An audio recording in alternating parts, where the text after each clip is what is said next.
Hello, mate. Welcome. I'm CM Trey. I hope you people are doing mysteriously fantastic. Today, we're going to discuss IND AS-102 Share Based payments. But prior to that, since the results of CFN were out recently, big kudos to each and everybody who becomes here.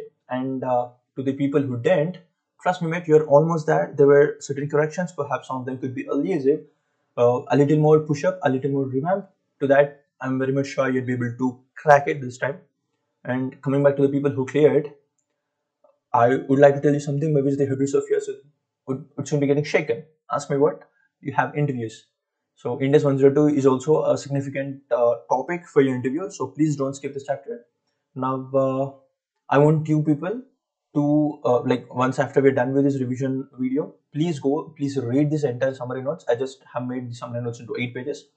And the significant aspect of this is that I've also gone through each and every question and just took the points where which are tricky or where you might be making mistakes, and I just compile that into question specific notes. So there are certainly three question specific notes, supposed to be three. Yeah. So there are three question specific notes that I just made. So once, please don't skip this. Please read this entire 8 pages, read, revise, gulp, and once you're done with this, there should be not even a single question that remains unsolved or unanswered, provided you have enough understanding over this. Let's say I'm an entity A. I purchased machinery from entity B. Entity A purchased machinery from entity B. So usually the entry for these would be, let's say, for 10 lakh. So debit machinery 10 lakh to bank. And if the amount is not been paid yet, then that becomes payable 10 lakh. All right. So this is a usual entry. But now, if me an entity, I say instead of paying that in cash, I'd be issuing shares either of my own or of my parent company or of my subsidiary company. So I meant either of my own or my group company. So if I do this, then that becomes share based payment. And also my handwriting, I know it's a bit clumsy. I'm trying to improve on it, so please bear with me meanwhile. So if the equity shares have been issued either of my own or my group company, then that becomes a share based payment.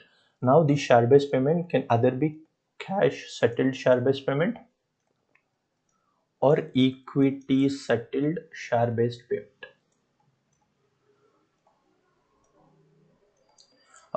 And like I want you to understand, I want you to recollect IND AS-109 financial instruments. What is financial instruments? What are types of financial instruments? We have financial asset, we have financial liability, we have equity instrument. Now cash settled share based payment is financial liability, equity settled share based payment is equity instrument. So equity instrument is something which will be not remeasured as on each balance sheet date, but financial liability is something which will be remeasured as on each balance sheet date, considering a fair value as on that date, right? So now we'll try understanding what is equity settled and what is cash settled. Equity settled and cash settled.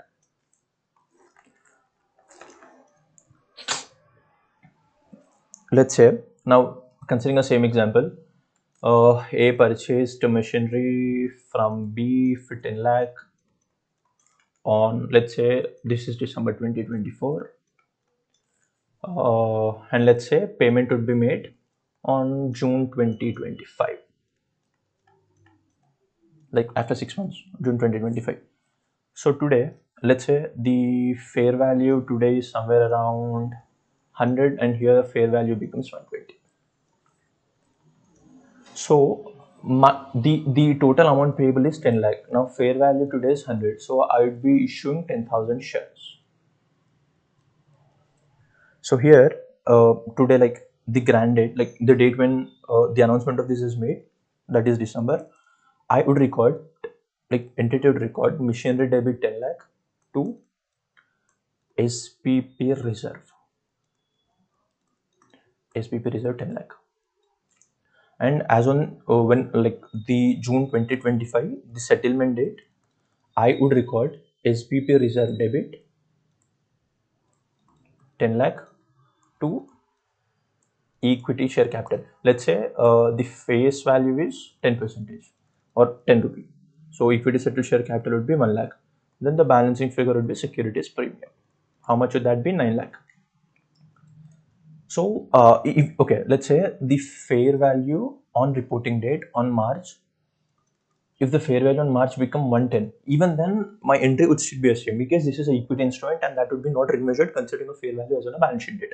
So the remeasurement of the thing happens only with respect to financial liability. Here in this case, that would be cash settled share based payment.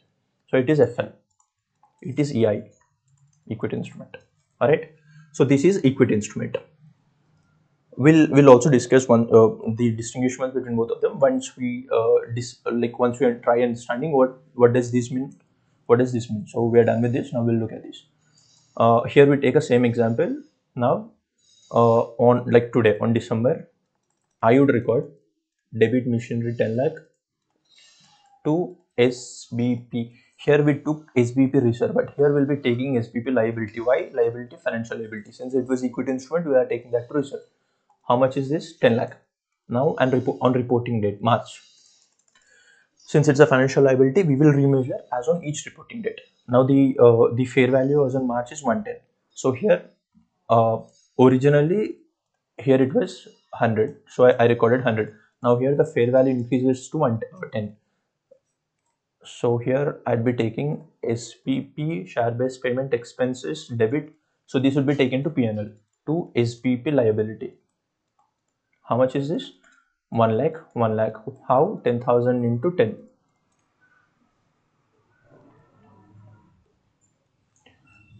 And now comes June.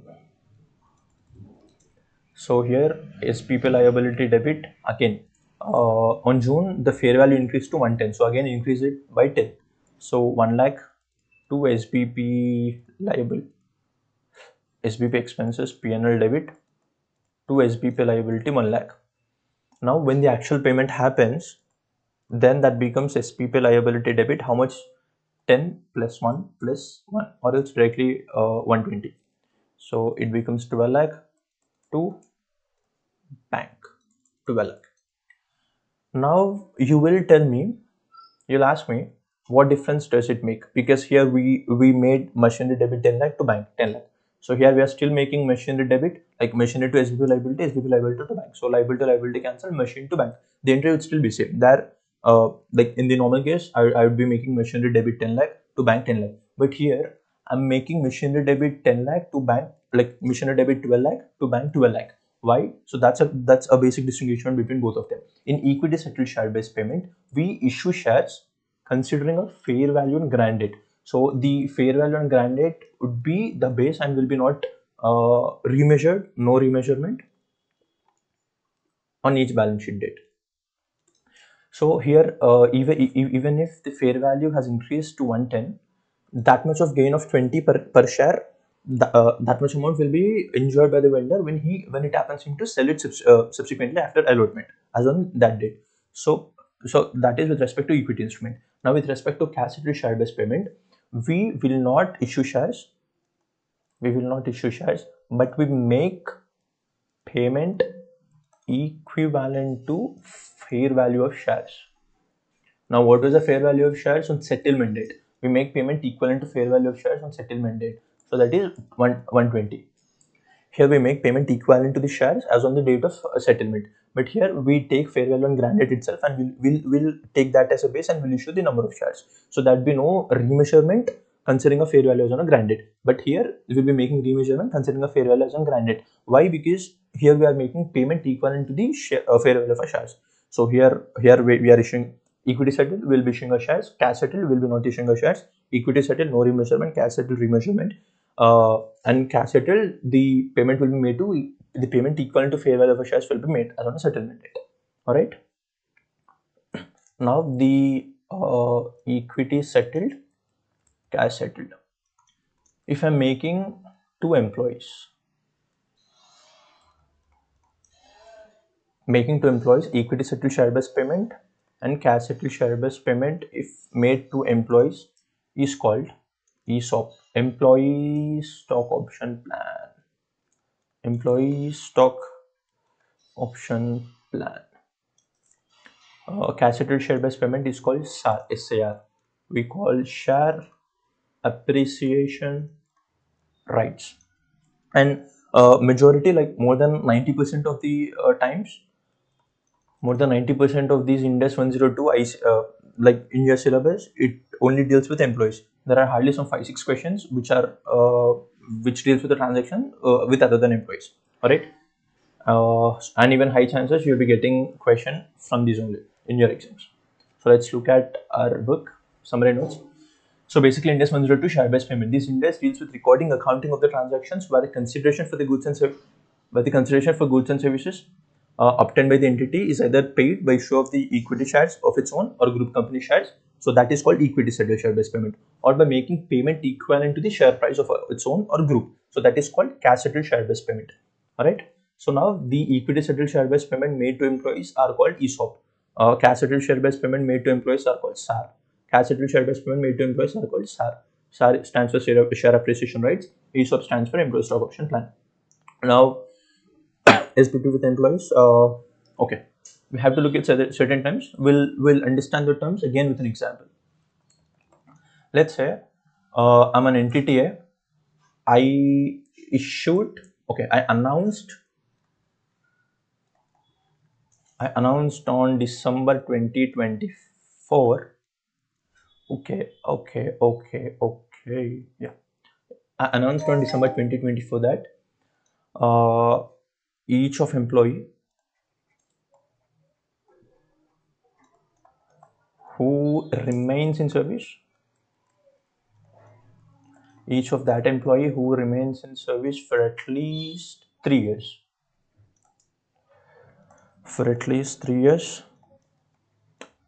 would be eligible for 10,000.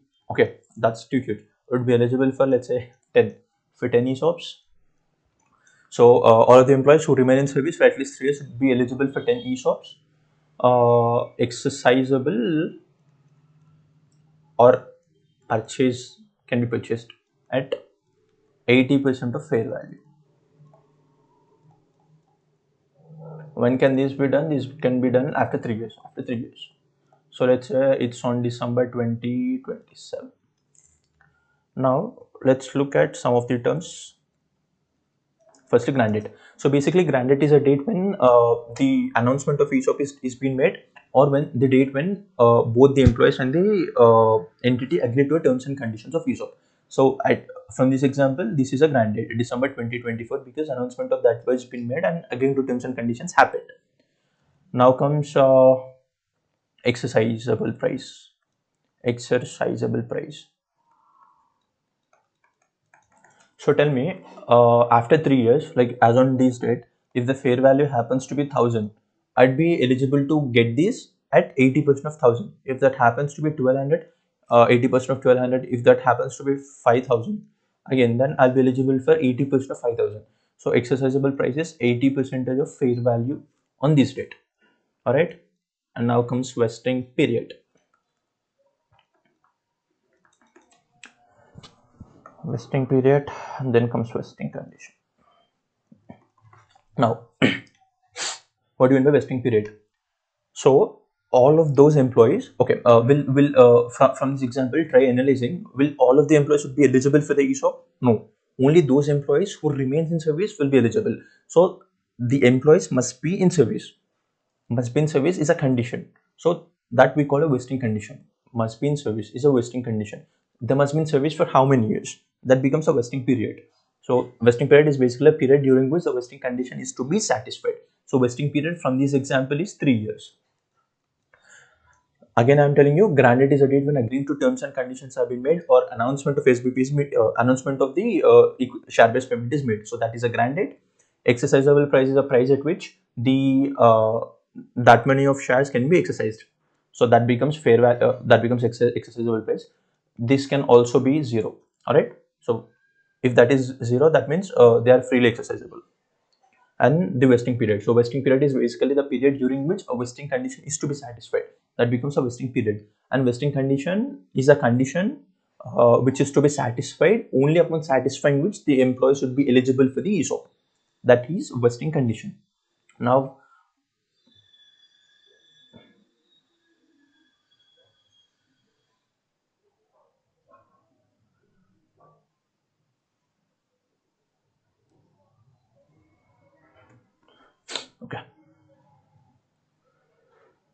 So now vesting condition we have to look at it.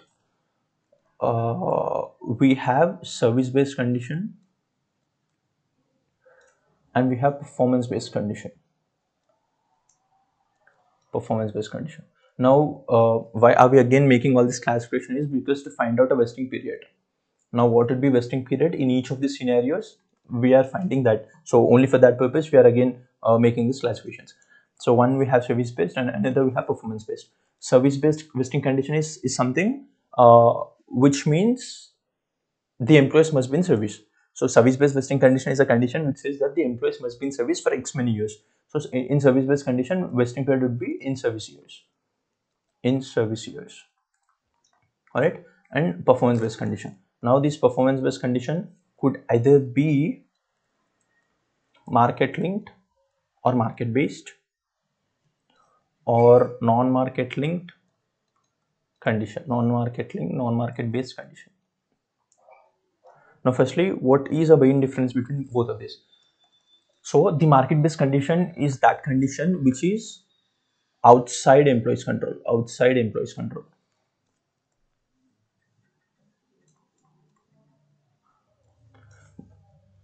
And non-market based condition is condition which is purely in employees control.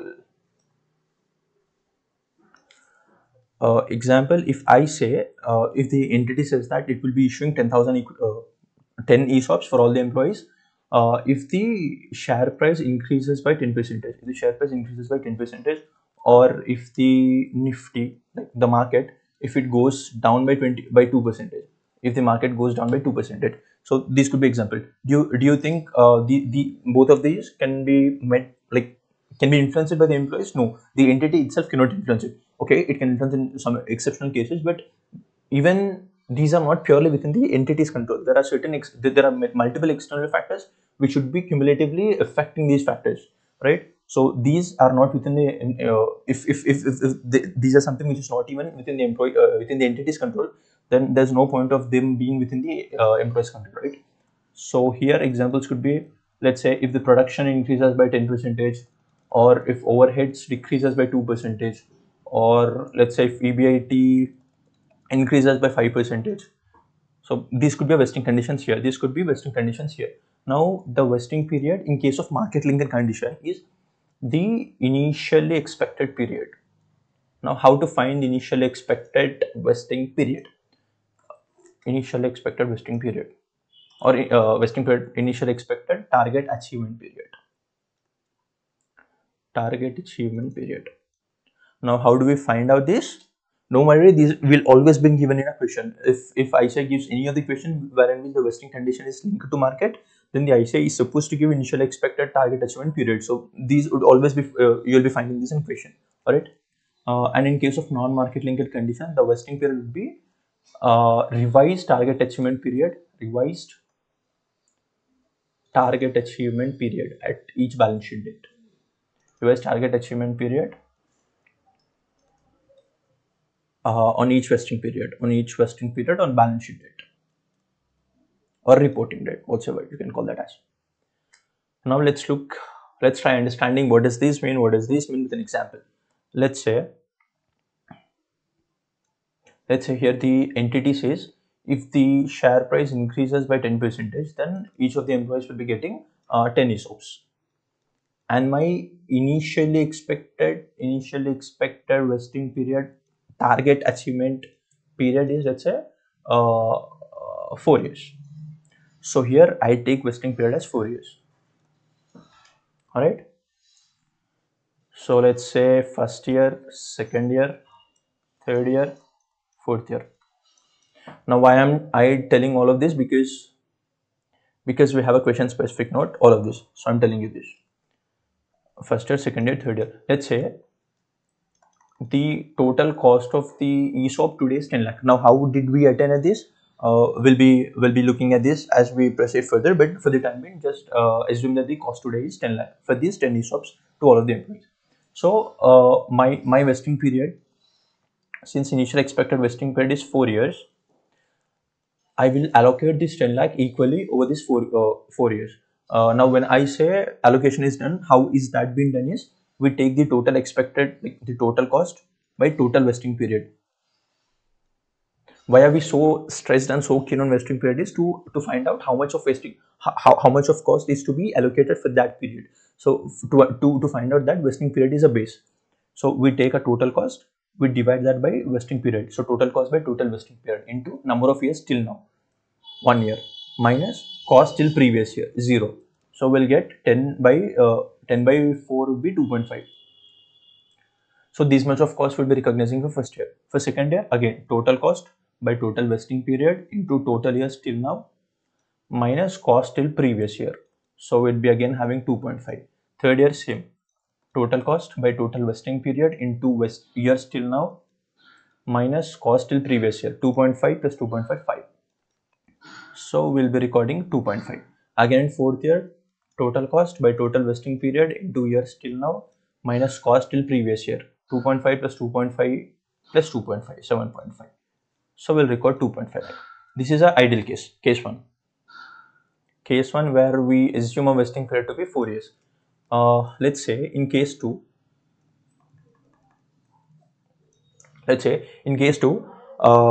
if the share price increased by 10% in third year itself. So in first year we don't know how, we have no idea that would be done in third year. So we'll be taking 10 lakh by 4 into 1, the same thing here. So it's 2.5. Second year again same 2.5. But in third year, since the vesting condition has been satisfied in third year itself, we are supposed to take vesting period as 3 years. Case 2 vesting period equals to 3 years. Case 1 vesting period equals to 4 years. Why? Why are we taking a vesting period as 3 years? Because the vesting condition has been satisfied in year 3. If that was the case, I would have taken 3 years as a vesting period in year 1 and year 2 also, right? True, but we have no idea that will be satisfied in year 3 and first year itself. Since we had no idea of that, we are taking 4 years as a vesting period because the initial expected achievement period was 4 years. So in year 1, I'm taking 4 years as a vesting period. In year 2, I'm taking 4 years as a vesting period again. And in year 3, since the condition has been satisfied, I'm taking 3 years as a vesting period. And years till now, 3 minus total cost recognized till previous year, here 2.5, here 2.5, 5 lakh. So the entire remaining expenses should be 5 lakh. So in year 4, nothing, no expenses should be recognized in year 4. So in year 1, I'll be recording 2.5, taking vesting period as 4 years. In year 2, I'll be recording 2.5, taking vesting period as 4 years. But in year 3, I'll be recording a total cost, the remaining entire cost will be recorded in year 3 itself, 5, because the condition has been satisfied in third year itself. So we take a vesting period as 3 years in year 3 and no further cost will be recognized in year 4. So this is case 2, vesting period as 3 years. Case 3, vesting period. Let's say here this is a normal case where this condition of increase on a share by 10% has been met in fourth year. So we take vesting period as 4 years. Here the condition has been met in third year. So we are taking vesting period as 3 years. But here, let's say if the vesting condition has been met in fifth year. So in that case, what will we be doing? We'll be taking 2.5, total vesting period as 4, 2.5 vesting period 4, 2.5 vesting period 4, 2.5 vesting period 4. 4 years, 4 years, 4 years, 4 years. Vesting period 4 years. Now you ask me, if the vesting period has been, like if the vesting condition is satisfied prior to expected period, like we expected 4 years, and if that is been met in third year itself, we are recognizing the entire remaining expense in third year itself. But if the actual target achievement period exceeds our initial expected period, like since it is fifth year which is greater than fourth year, why are we not taking that to fifth year? See, all of these factors are initially, the term I used is initially expected target achievement period. Initially expected target achievement period. When I say it is expected, it is a probability, and all the factors like the expected achievement period could be moving further to 4 or 5 years. Is everything cumulatively, all of that would be included here itself. When I'm taking the initial expected period, I would have taken a probability of that meeting in fifth year also. So for that reason, we are making no further adjustments.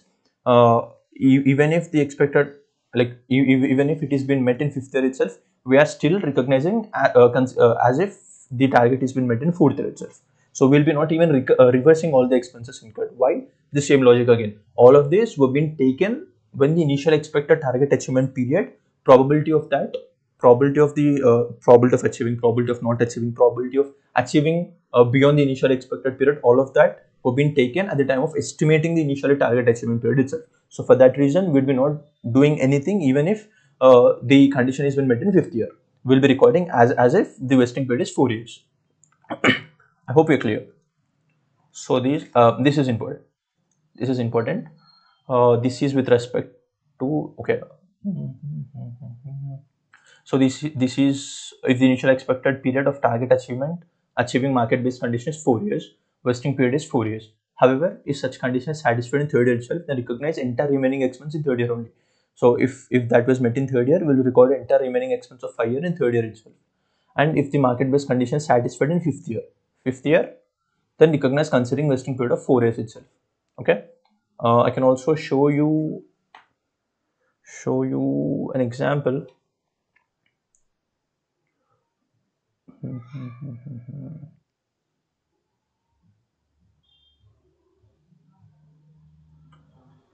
See this market condition required to be considered. See, the initially market.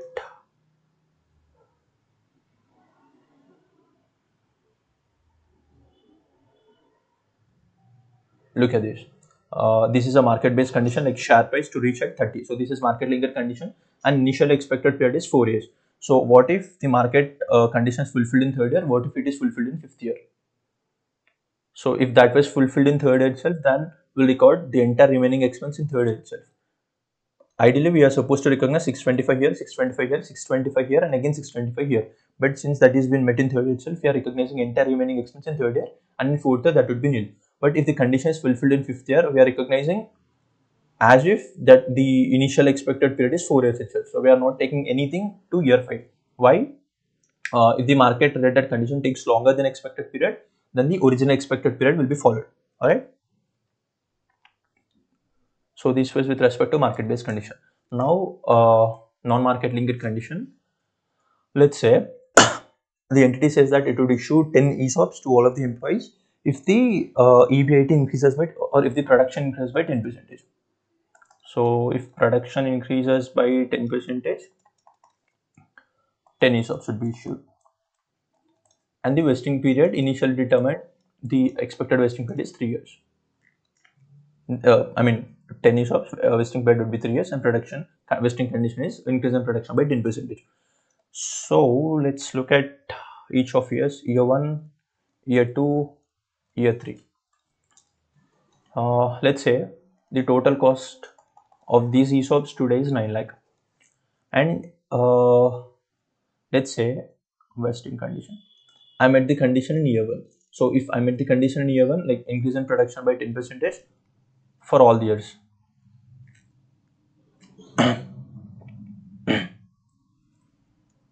So first year the increase for all 3 years. So this is a vesting condition, increase in production by 10% for all the 3 years. So these 3 years becomes a vesting period, and 10 ESOPs would be granted, and the total cost today for that ESOPs would be 9 lakh. So in year 1, let's say vesting condition of 10% has been satisfied, and now I'd record a total cost for that particular year would be total cost 9 lakh by total vesting period 3 years into years till now 1 minus cost recognized till previous year would be 0. So 3. I'll be recording 3 lakh. Let's say in year 2 the condition is been not met, increase in 10% has been not met. So what would be my vesting period? Here my vesting period was 3 years. But here the condition has been not met, so my vesting period would be 0. I'll be not recording anything. All the cost recorded till the previous year, I'll be reversing here. I'll be not recording any cost because the condition has been not satisfied, and all the cost recognized till the previous year, I had to reverse it. So I'll be reversing, I'll be making negative 3 lakh here. So vesting period would be 0 years. And what happens in year 3? Let's say the increase in 10% again happens in year 3.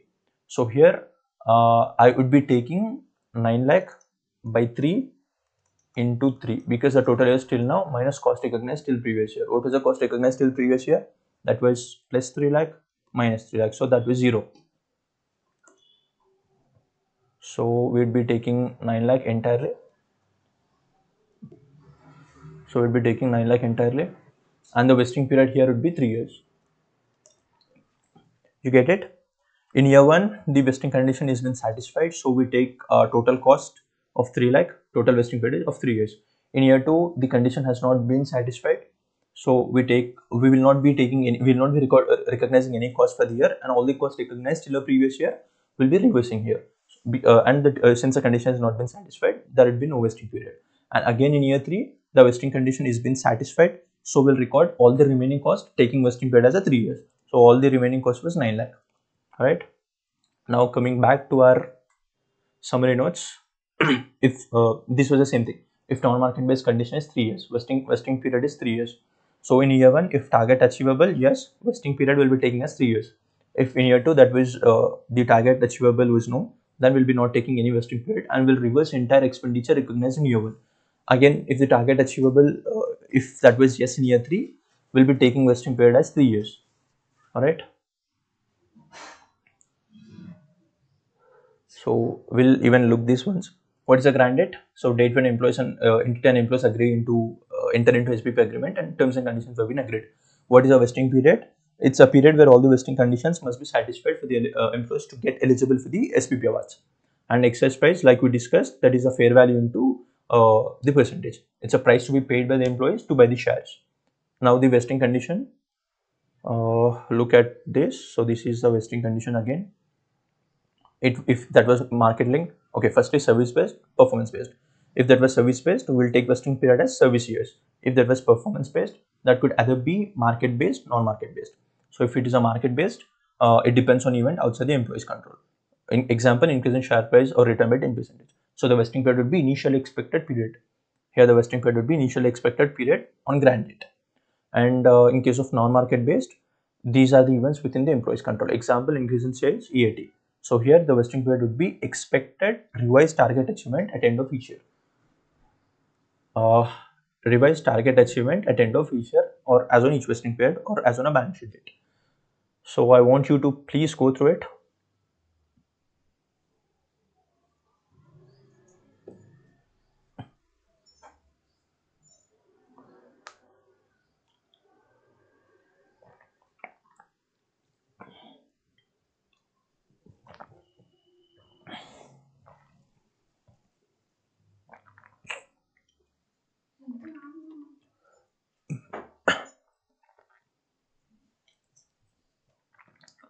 Please go through it.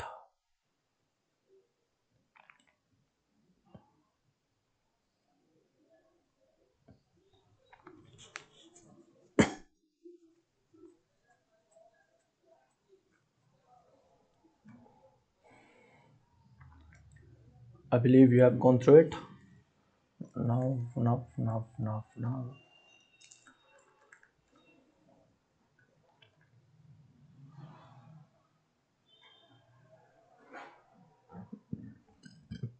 Now we have to look at the entries.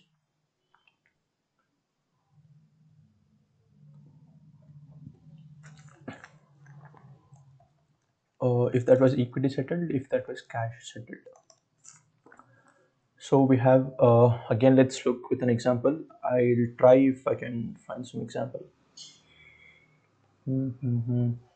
Let's see once. If you are unable to find an example, then let's create our own.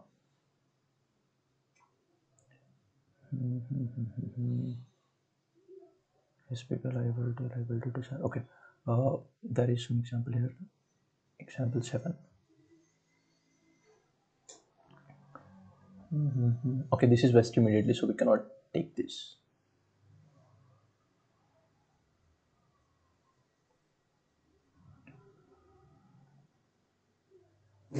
This is alternative.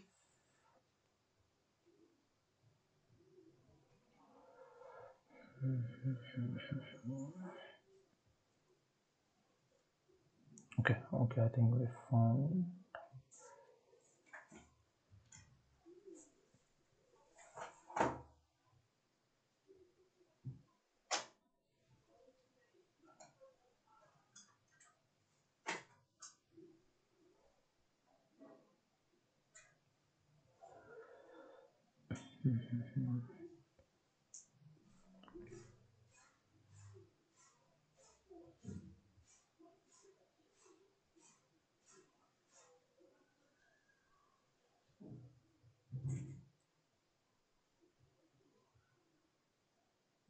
Not this, not this, not this. Okay, let's make our own. Let's say I'm an entity A. I said on December 2024 that all the employees will be eligible. All the employees will be eligible for 10 ESOPs. All the employees will be eligible for 10 ESOPs if they are in service for 3 years. If they're in service for 3 years. And let's say this is a December 2024, right? So the fair value at end of first year, second year, third year. And the fair value of option on grant date, like today, is 100. The fair value of option at end of today is 100, at end of first year is 110, end of second year 120, end of third year 130. Let's say this. So let's say at end of first year, and the employees on grant date is somewhere around 1000, and at end of first year 50 left, 10 expected to leave. All right. And at end of second year, let's say another 50 left and 20 expected to leave. At end of third year, let's say 10 left and 15 expected to leave. So look, take this as an example. Now let's see in each of the cases. Let's say firstly we'll look ESOP, equity settled. So the entry, we have actually discussed it. Okay, in ESOPs, we will be as on grant date. Grant date is today, like the date when announcement of that is made, December 2024. So today there would be no entry at all. And at end of each vesting period. Now what is a vesting period? At end of 3 years. End of 3 years. So at end of vesting period, at end of first year end, I'd be recording employee benefit expenses debit to SPP reserve. How much should that be? I'll be taking, okay, let's take the amount here. Eligible employees into fair value on grant date, fair value of option on grant date into options per employee by total vesting period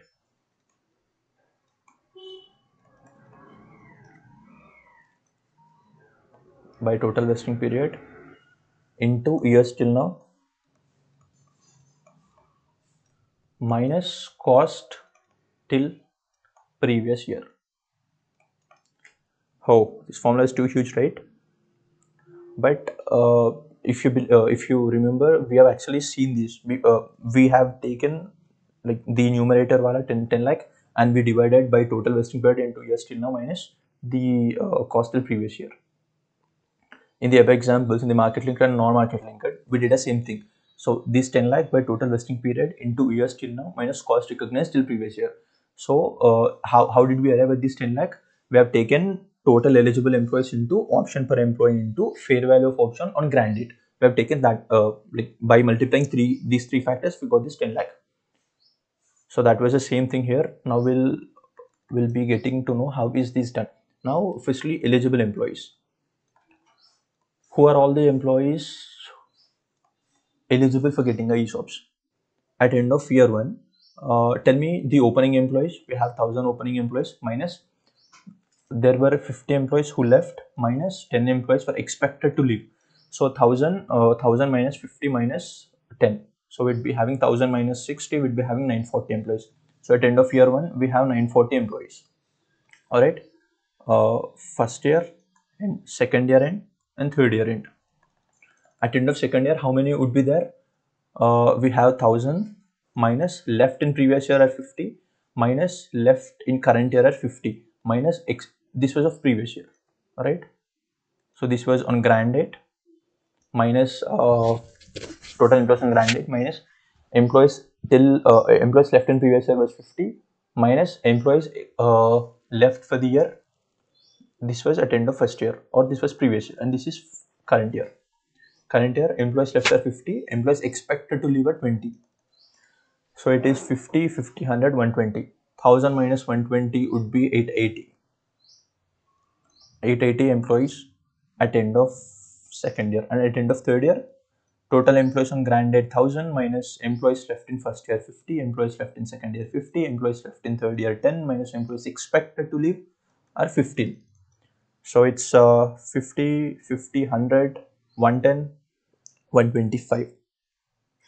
125, 100 minus 125 would be 17, like 875.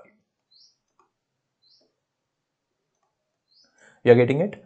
So the eligible employees should be total employees on grant date minus employees left in previous year minus employee, okay, total employees on grant date minus employees left till previous year minus employees left for the year minus employees expected to leave for the year. So we can do it this way, or we can also do it opening employees minus left minus expected to leave. This would be for current year. So for second year and for third year, what was opening for second year? It was 880, right? 880 was opening for 940 was opening for second year, 940 employees minus employees actually left for second year was 50 and expected to leave at 20. So 940 opening minus left 20 minus expected to leave at 20. So 940 minus 70. 940 minus 70. So that would be 88 again. 940, 70, 80, 70, 14, 50. 70. Cross verifying 0. 15, 1950. Just let's.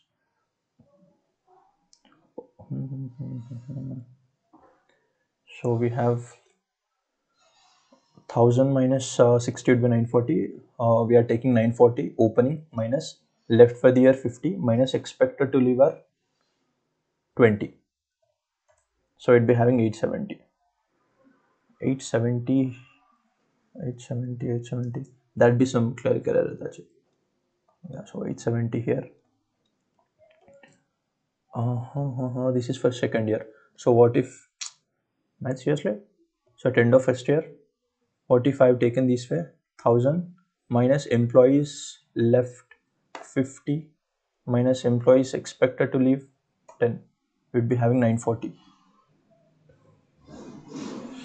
Acha, I found it. Here, why are we taking it this way? We can take opening employees. Opening employees are actual employees left minus, okay, we should take only actual employees left, but not expected to leave. So opening for second year I'm doing. For second year, opening are 1000 minus left for the year 950, 50. So it'll be having 950 minus for current year left plus expected to leave. How many are left? 50 plus expected to leave are left 50 for second year and expected to leave at 20.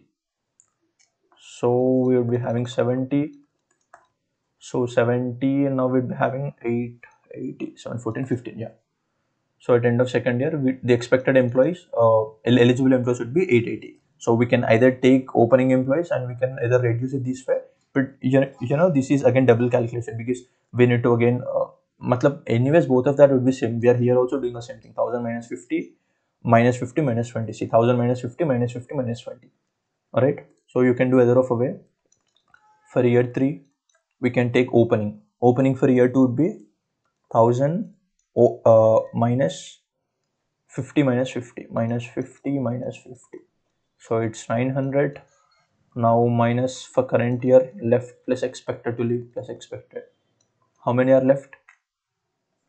10 plus expected to leave 15.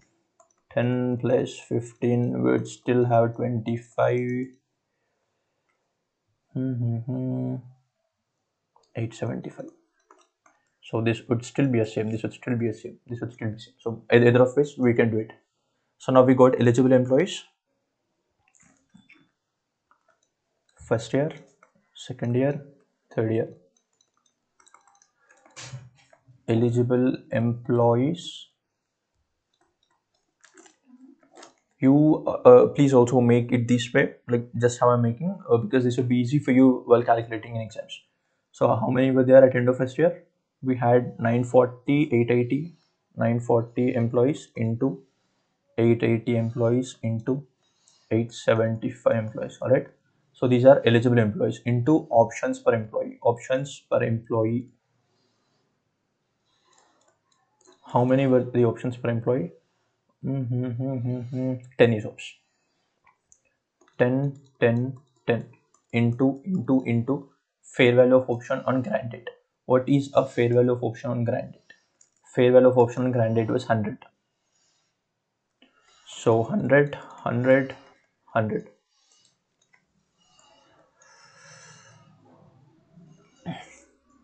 How much is it? 940 into 1, 2, 3, 4. 9, 4, 1, 2, 3, 4. 1, 2, 3, 4. 9,40,000. Here 8,80,000. Here 8,75,000. So we got our total expenses for the year, cost. Now what we are supposed to do?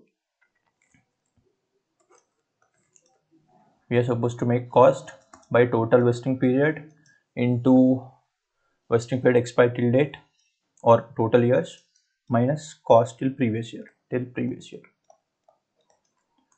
So what should be we doing there? 940, 9.4 by vesting period 3 years into 1 minus cost till previous year 0. How much would that be? 9.4 by 3. By 3. We'll be having 3,31,000. 3,13,000. 334. 3,13,334. Yeah, this should be for first year. Now how much would that be for second year? 880. 880. But okay, here I'll be making 8.8 by 3 into 2 minus 313,334. So 8,80,000. 8, 8, 1, 2, 3, 4. 8,80,000 by 3. Now these into 2. These minus 313,334. How much will that be? 272. 273,332. 273,332. Right? And now how much would that be for third year? 8.75 by 3 into 3 minus cost recognized till previous year. This plus 3 is 313,334 minus 273,333. So we'll be having 875,123 minus 313,334 minus 273,334. How much would that be? 288,332. 288,332. So now we had made all of the calculations and we got cost at end of first year, at end of second year, at end of third year, right? So we'll take these amounts.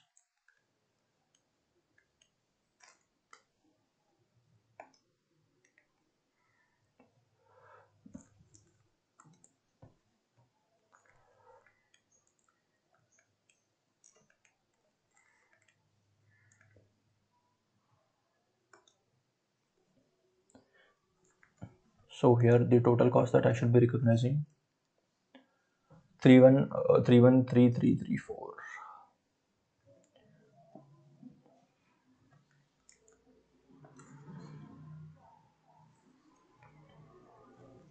So total cost to be recognized. I don't know what's happening. So total cost End of first year, end of second year, end of third year is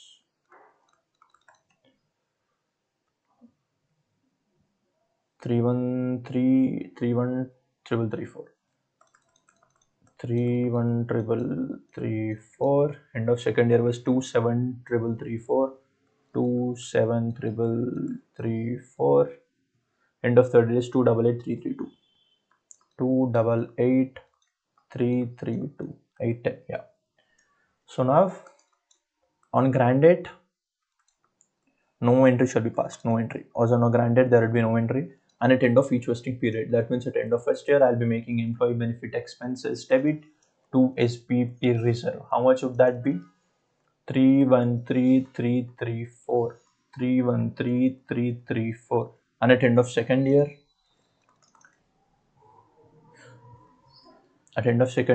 again employee benefit expenses debit to SPP reserve. How much would that be? 273334. 273334. Now at end of third year, so till here all the vesting period would be done. So I'd be making employee benefit expenses debit to SPP reserve. How much would that be again?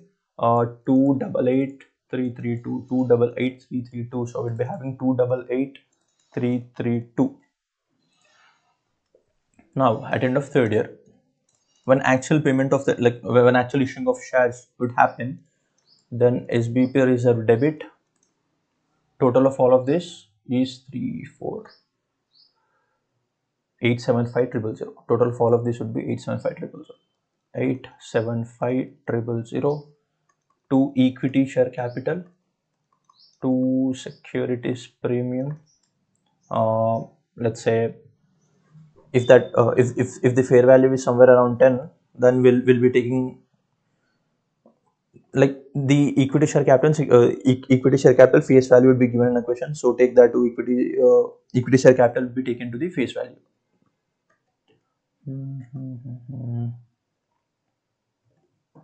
Okay, securities premium to balancing figure, and then let's say here in the question I say that the exercisable price is somewhere around let's say somewhere around 2 lakh. So here debit bank 2 lakh, credit SBP reserve 8.75 lakh to equity share capital, considering a face value, take it here, and the remaining the total balancing figure would be taken to a securities premium. So we're done with it. Firstly, employee benefit expenses to SBP reserve, current year SBP expenses, recognize SBP reserve at end of each year during a vesting period. So as on a grant date, no entry will be made. And when SBP is actually exercised, at exercise price, debit bank actual exercise price received, let's say that is a 2 lakh here. So we receive that much 2 lakh to SBP reserve carrying amount, equity share capital face value, and then the difference amount will be balancing figure. So this was with respect to SBP. And taking a same example, if that was a sir, we would have taken initially on grant date, again there would be no entry here. As on a grant date, there would be no entry, and at end of vesting period, each year, first year, second year, third year. And another important point with respect to SR is that we'd be making entry till the time the vesting, till the exercising of that is happened, we'll be recognizing it. Let's say here in the vesting period is 3 years, but I say the employees can exercise it anytime from 4th year till 6th year. So if this was a condition, so if the vesting period was 3 years, and if I give them the exercisable period as from 4th year to till 6th year, then if this was the same case in equity settled share based payment, I'd only recognize till vesting period. But here in SAR, I'll record at end of first year, second year, third year, 4th year, 5th year, 6th year, because this is vesting period, this is exercisable period. Exercisable period is a period wherein which the exercise of the SAR can be made. So here that would be we'll be recording only on vesting period. We'll be recording vesting period plus exercisable period. So till settlement is done. Why is that so? Again, it's a financial liability. Since it's a financial liability, and the payment actually happens depending upon the fair value as on a date of exercise. So the employee can exercise it any times from 4th year to 6th year. So let's say if the fair value on fourth let's say if the fair value on 4th year is somewhere around 150, and if the fair value on 6th year is 200. Now if the employee exercises here, then I'll be my total cost would only be 150, but if he exercises here, then the total cost would be 200, right? And since it's a financial liability, the liability remeasurement at the end of each balance sheet date is to be happened. So I have to record the increase, like let's say at end of 5th year, the share price has been to 170, and as on 3rd year the share price is 120. So as on the 3rd year, I'll be increasing to 120, and at end of 4th year I'll be recording these 30 additionally, employee benefit expenses debit to SBP liability with 30, and at end of 5th year again this 20, like 170 minus 150, so that would be 20. At end of 5th year I'll be again recognizing employee benefit expenses debit to SBP liability with 20. At end of 6th year I'll be recording employee benefit expenses debit to SBP liability 200 minus 170, so that would be 30. Now when actual settlement happens, that much of SBP liability debit, I'll be debiting SBP liability, I'll be crediting bank. All right, because the actual SBP liability would be the actual payment, so there would be no PNL, additional PNL aspect at the time of settlement. So the PNL aspect only arises by debiting employee benefit expenses during the period till exercise of that would be done. All right, so like we discussed, as on a granted there will be no entry. At end of each vesting period, I'd be again recording expenses, employee benefit expenses debit to SPP liability, employee benefit expenses debit to SPP liability.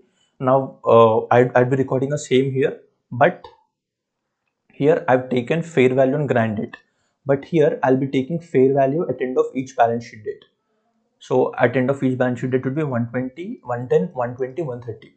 So with respect to SIR, I'd be taking 110, 120, 130. Everything except this would still be the same. So that would be 940 into 10 into 110. It would be 810, 880 into 10 into 120. It would be 875 into 10 into 130. So if that was equity settled, we'd be taking fair value on grant date. If that was equity settled, we'd be taking into fair value on grant date. Since it is a SR, we'll be taking fair value on each balance sheet date. And here we'll record only for vesting period. Here we'll record till exercised. And then here no entry on grant date. Here also no entry on grant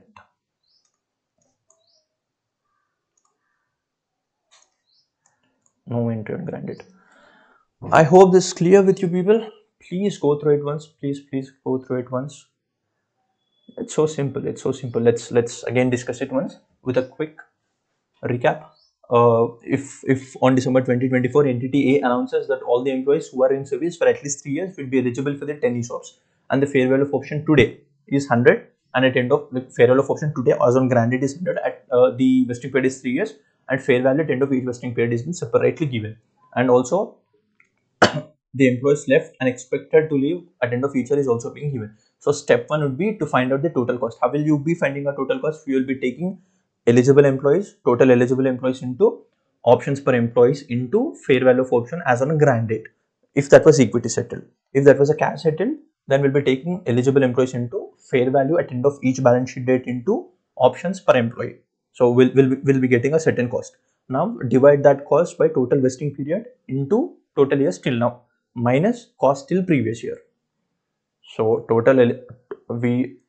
this will be getting total cost.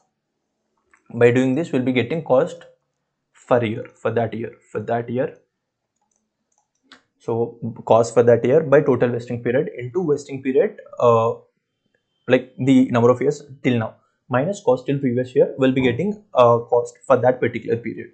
So we'll be getting cost for that particular year. These are all the cost, and if that was ESOP, debit employee benefit expense to SBP reserve. If that was SAR, debit employee benefit expenses to SBP liability. And we'll continue these as on granted. There will be no entry in both of the cases. And at end of each vesting period, we'll be recording these. And when actual settlement happens, debit bank with actual amount received from employees, depending upon the exercise price, and debit SBP reserve with a carrying amount, credit equity share capital considering a face value, and the difference will be taken to a securities premium. So this was with respect to equity settled share based payment. Now with respect to cash settled share based payment, take a same but employee benefit expenses to SBP liability, and we'll be taking fair value as on each grant as on each balance sheet date.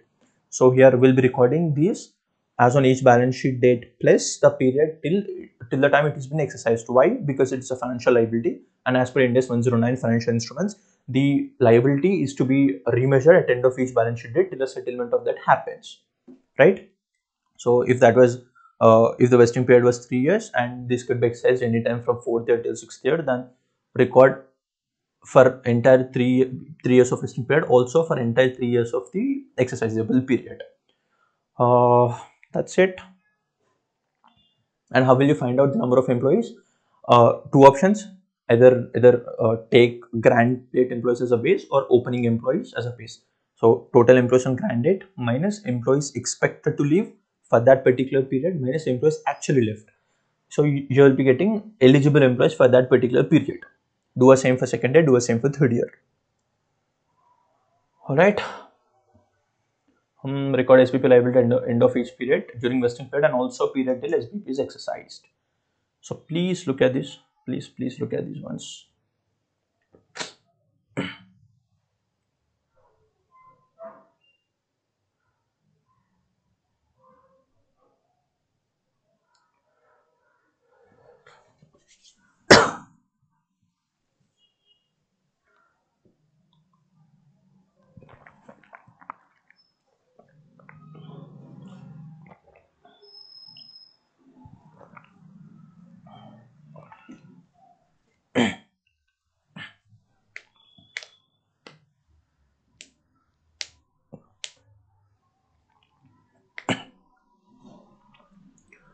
All right.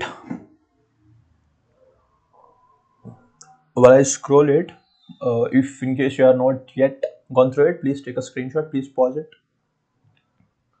so that we can press it further.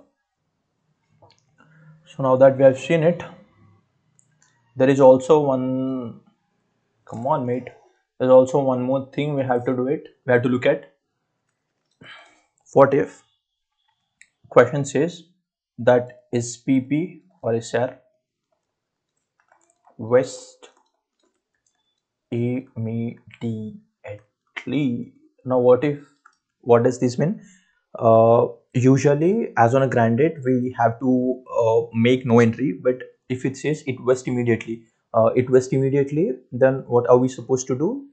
We are supposed to enter even on grant date. We are supposed to make entry even on grant date and at the end of each vesting period and period till exercised, if that was SAR, period till exercised. And usually not for SBP but for SAR only these would be there, like grant date only for SAR that vest immediately happens. We will look at an example.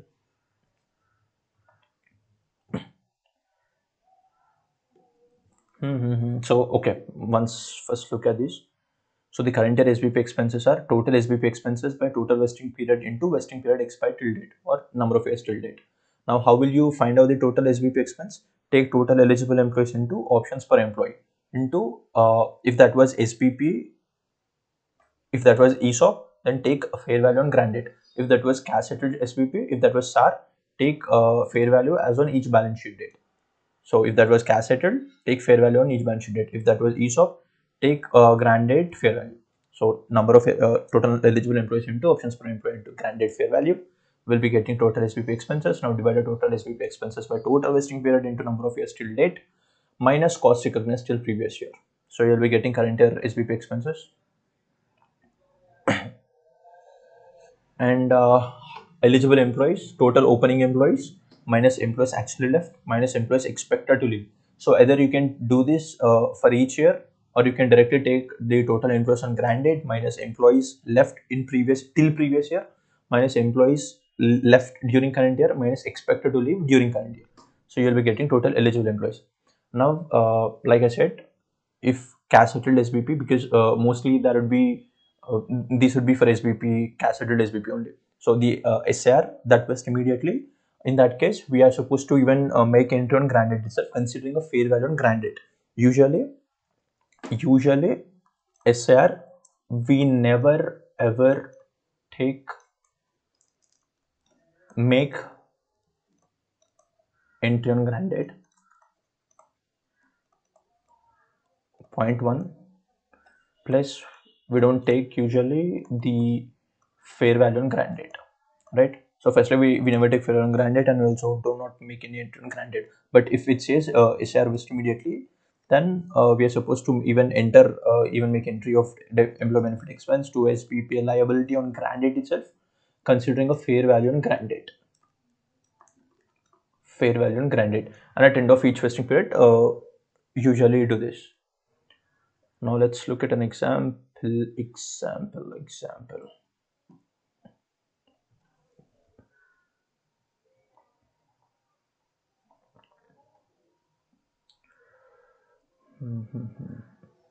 Question number 7. So in question number 7 it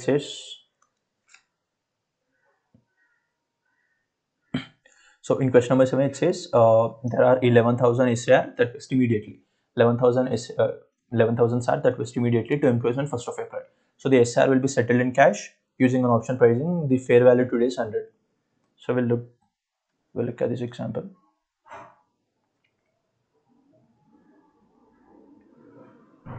There are total how many employees?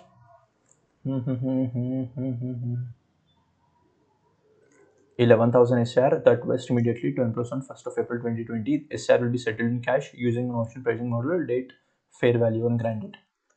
Fair value on grant date is 100. And SAR can be exercised anytime till March 2023. You should be getting something here. See, the entire of these SR will be vest immediately on 2020. That means the all of these payment will be made today itself to employees. Vest immediately in the sense there will be no like all of these all this time we will be taking vesting period. So here we there is no such period here. All of them would be vest immediately, but then that can be exercised at any time till March 2023. And if it is expected that out of the total employees, 94% of the employees at end of period, end of first year. So first year, second year, we initially had how many employees?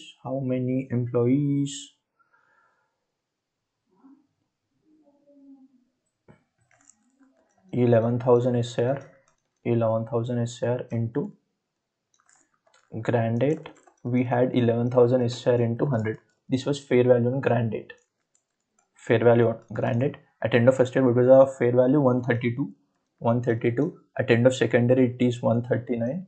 At end of third year, it is 11,000 SR into 141. Now look at this example. It says expected out of a total employees 94% at end of a period on March 2021. So eligible employees were 94%. It has not given the number of employees, but have given a percentage. So total, what are we doing here?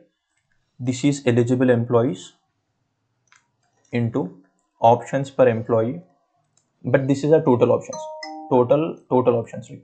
Total options into this is eligible employee percentage into fair value. Here we are taking fair value on grant date. We never take it, but if since it's mentioned it vests immediately, so all of that vests today itself.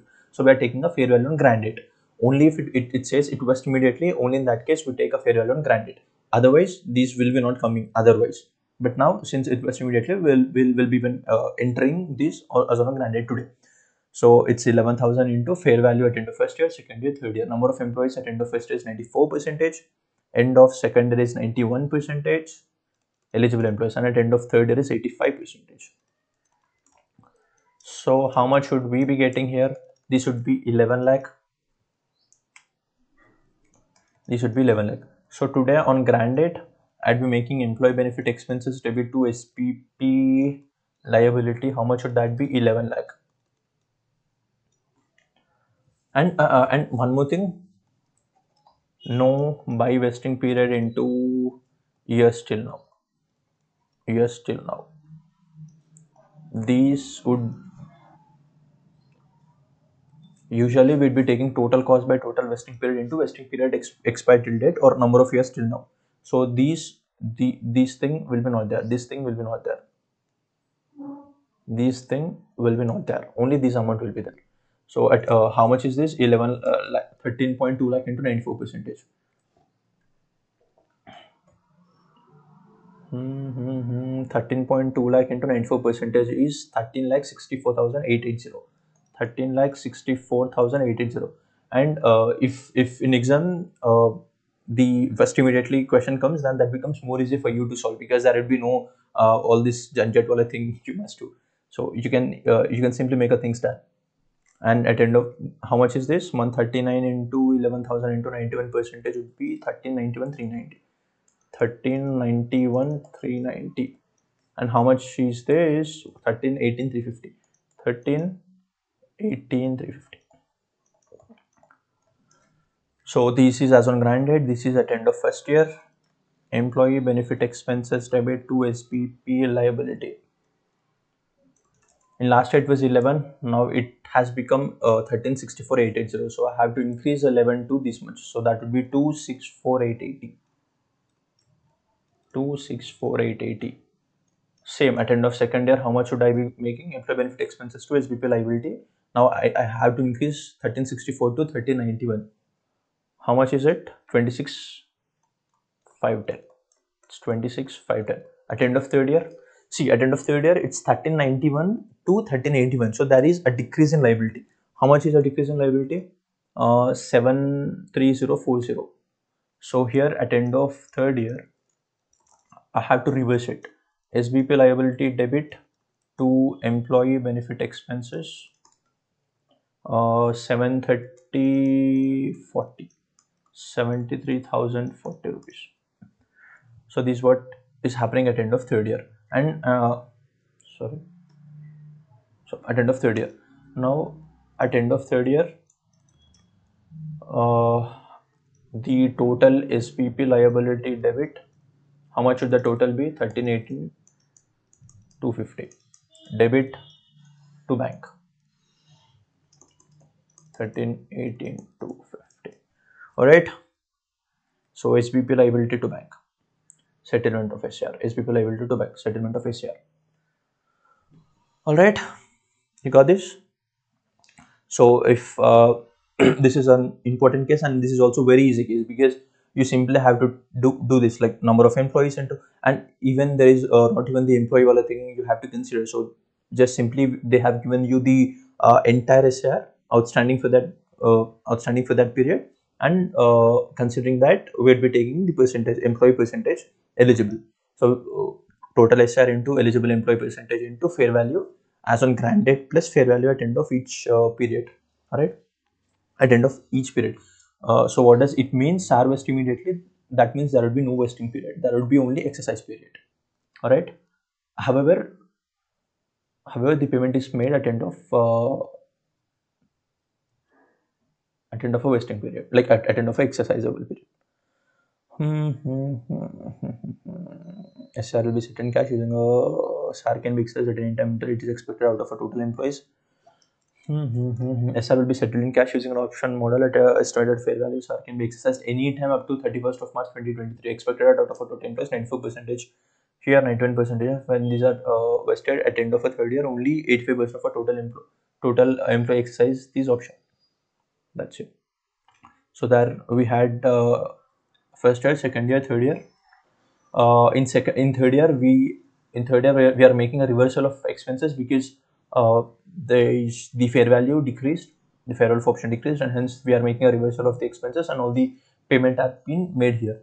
So we if the question says that SR vest immediately, then 2 points. Firstly, there would be no firstly we'll be making entry as on a grant date, and considering that we'd be even making there would be no vesting period, there would be only exercising period, and we'll be making entry till the time when, like, this is a normal till the time when entry will be made. And if there is an increase, we'll be normally making employee benefit expense less people liability, but if there's a decrease, a reversal of that will be happening. Nothing more, nothing less. I hope you got this. I hope you got this. I hope you got this. Harvest immediately. All right.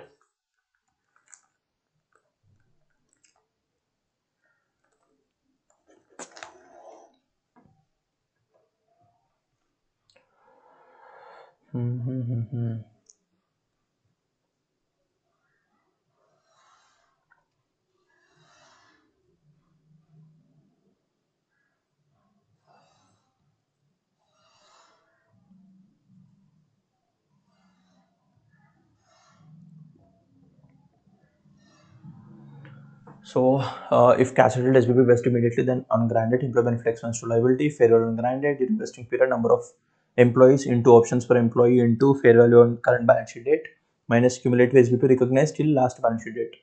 Okay, that be no vesting period. And then if positive, current year expense; if negative, then reversal of expenses. Now, modification cancellation. Prior to that, just go through it.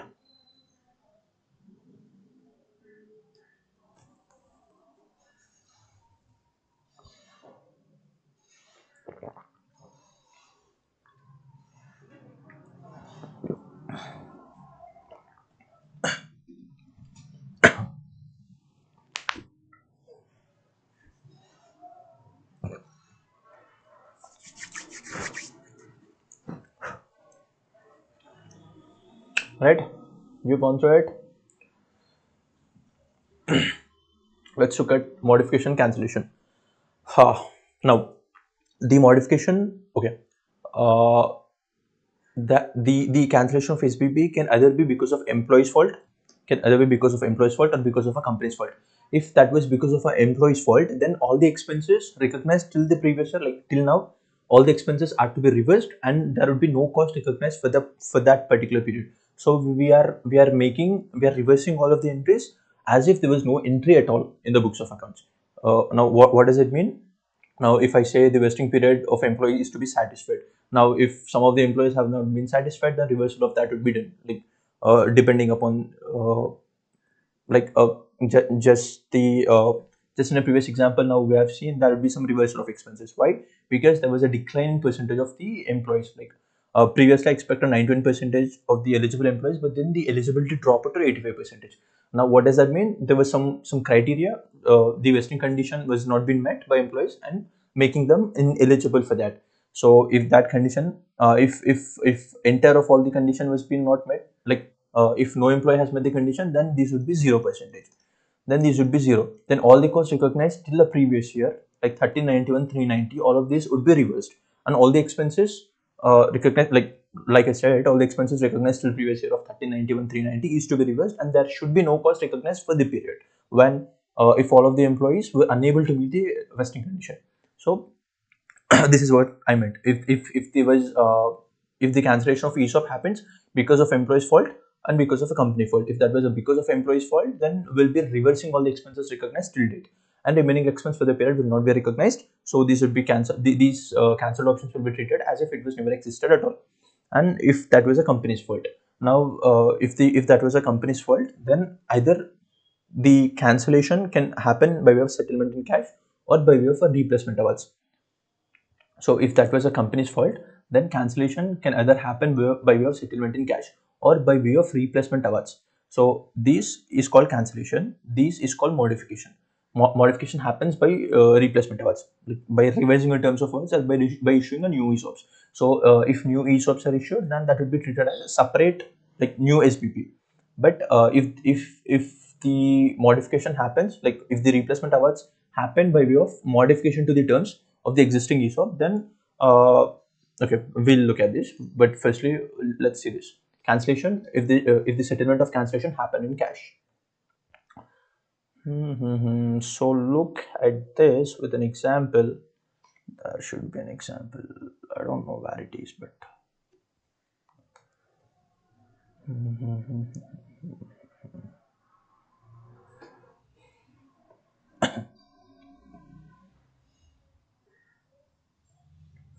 Illustration 12, illustration, where are you, mate?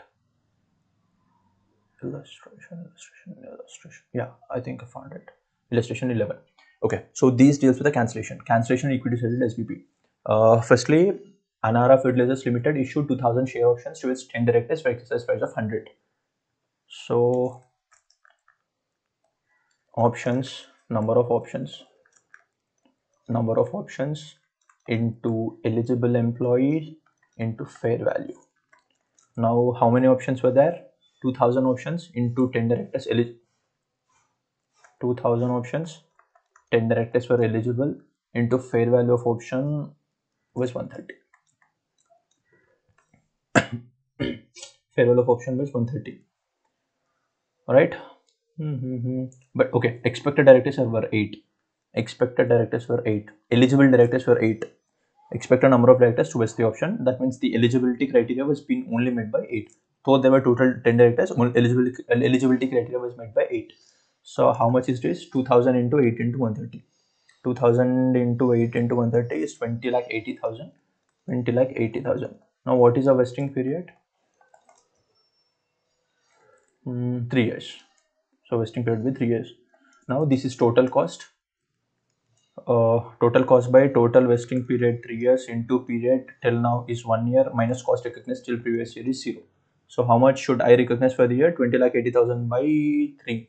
6 lakh 93,033. 6,93,333. So here at end of first year, I'll be recording employee benefit expenses debit to SPP reserve. How much? 6,93,333. 6,93,333. So up till here, the case was very smooth, very plain. We recognized. So here comes a pain. Right?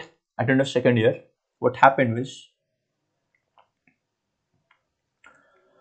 during the second year there was crisis in company and management decided to cancel the scheme immediately. So here the crisis in company and management decided. So was this employee's fault? No. If that was employee fault, then all the expenses recognized till the previous year is to be reversed, and no further cost is to be recognized. Right? So, but this was a management's fault because there was a crisis in company and management decided to cancel. Now it was estimated that the fair value at the time of cancellation, fair value on cancellation date, let's first just fill all the data given. Fair value is 90, and then the market price, how much was this? This was 99. And then eligible directors were 9, employees were 9, and then 25 rupee per option is to be paid. Compensation 95 rupee. All right, so this is a data given. Now I'll be telling you steps. Please follow the same steps. The cancellation thing is way too easy than any other thing that you'll be finding. All right, so cancellation thing is way too easy. The cancellation happened in year 2. Step 1, when cancellation happened, recognize entire remaining expense. I'm not telling reverse, I'm telling recognize entire remaining expenses in cancellation year. So the cancellation is year 2. How will I recognize? Number of eligible employees into options into fair value on grant date. So this is where people tend to make an error. Take fair value on grant date. We have no even though the fair value here is given, please do take fair value on grant date. So the eligible employees as on grant date are 9 into options 2000 into fair value on grant date 130. How much is this? Sorry, how much is this? will be getting an okay. By is that necessary for us to take vesting period? No, because we are because by taking that by dividing into by dividing this with the vesting period, we are arriving at a cost for the period. But here I'm saying you to recognize entire remaining expenses. So for recognizing entire remaining expenses, only this amount is to be considered. Now 2000 into 9 into 130, how much is that? 2000 into 9 into 130, 23 lakh 40,000. 23 lakh 40,000 minus all the expenses recognized till previous year are 6,93,333. Again, I'm telling you, only we are recognizing the entire remaining cost. So this is a total cost. So we should be not doing by total vesting period and multiply it with the vesting period expired till date minus cost recognized till previous year. No, that is not to be done. Okay, that should be done if there was no modification at all. But here, since there was a modification happening, step one would be recognize the entire remaining expenses. So 23 lakh minus 40,000, 23 lakh 40,000 minus 9 lakh 6 lakh 93,333 would be this minus this would be 1646, 1646, 667. So 16, 16, 22, this would be 40, 23.4. Yeah. So this would be step one. Recognize the entire remaining expenses in cancellation year be recognized. Now step two.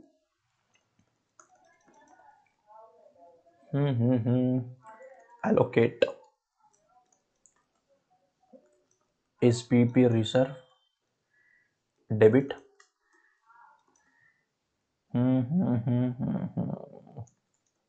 PNL debit to bank. Please listen this step very carefully. This is very much simple.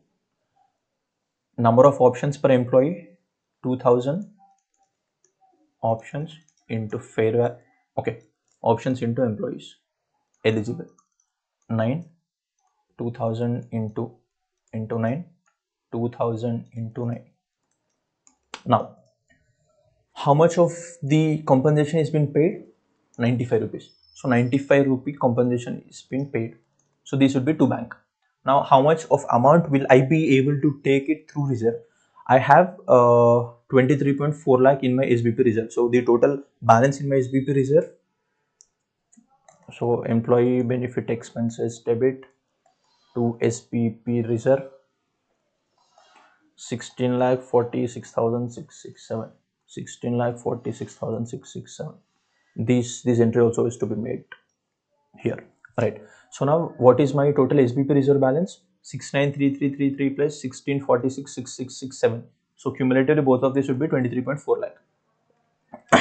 How much am okay? Let me just write how much is this total becoming to. Total compensation 17.10 lakh. 17.10 lakh. This becomes 17.10 lakh.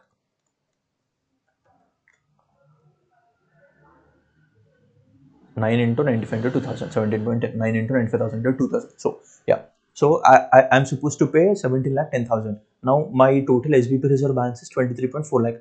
Now can I take the entire payable from here 17.4 lakh, 17.1 lakh? No, because initially the fair value that I the premium I should get if it happened the entity to not issue shares to employees but to sell that in market, then that would be a premium of 130, right? So this was a fair value initially, but then the fair value as on a date of issuing that like as on a date of cancellation is only 90.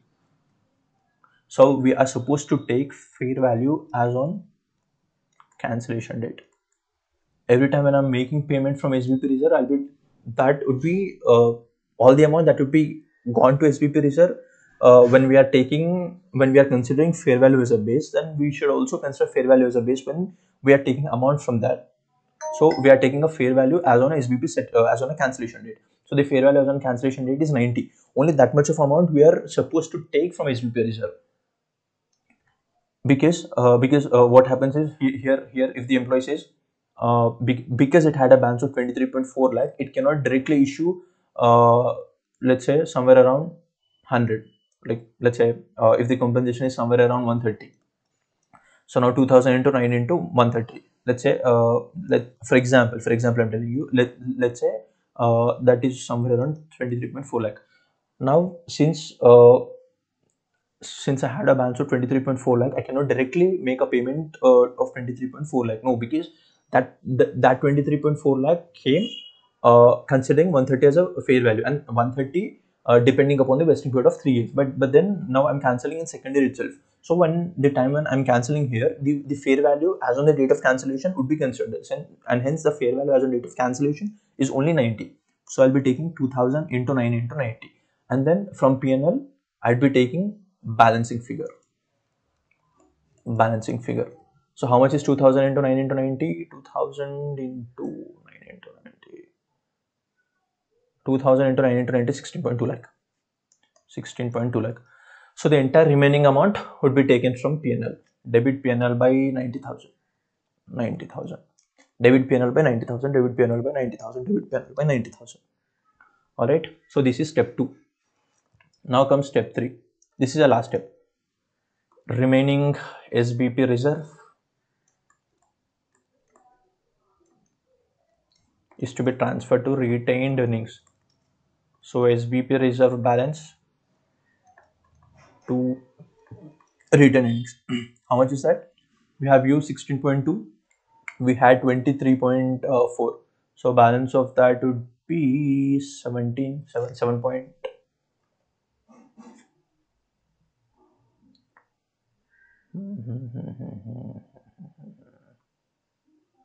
Okay, balance was not been given, but the entire remaining balance, balancing figure will be taken. How much? 23.4 lakh minus 16.2. So this would be 7.2 lakh. 7.2 lakh. 7.2 lakh. 7.2 lakh. Now the 7.2 lakh would be taken to the retained earnings. Alright. So 13.2. Yeah, that's it. So once again I'm telling you. Once again, let's have a quick recap. Recap. Once again. So firstly, we will recognize entire remaining expense in the settlement year. Step 1. In cancellation date. Step 1. Firstly, recognize entire remaining expense. Recognize remaining expense. No vesting period. Alright. So how much was that? 16,466,7. 16,46,667. Now my SBP reserve balance is 23.4 lakh. Step 1. Step 2, allocation. Allocation. Now how is this allocation is to be done? This depends. SBP reserve debit employees employees into options into take fair value on cancellation date. Alright, fair value on cancellation date. PNL debit employee into options into balancing figure. To bank employee into options into compensation amount. Balancing figure or fair value minus compensation. Compensation minus fair value. So you'll be having certain amount here, and then step 3, transfer to retained earnings. Transfer of SPP reserve to retained earnings. How much is that? Debit SPP reserve, credit retained earnings. The balancing figure. You see how simple is this? I'll just make you go through this, and after this you can look at this. So the total compensation. Here the entries are, firstly, step 1, recognize entire remaining expense on cancellation date itself. So employee benefit expense to SBP reserve being remaining SBP expenses recognized. Again, no vesting period will be taken. Entire remaining expenses is to be recognized. And then when total compensation amount payable, step 2, SBP reserve debit, reserve component, PNL debit, PNL component to bank, total compensation component. Now how to arrive at reserve component? Employees on cancellation into reserve component. Employees on cancellation date into fair value on cancellation into options per employee. PNL component, employees into compensation minus fair value into options. Now compensation amount, employees into options into compensation amount. Alright. So SBP reserve to retained earnings balancing figure. Okay, please go through it.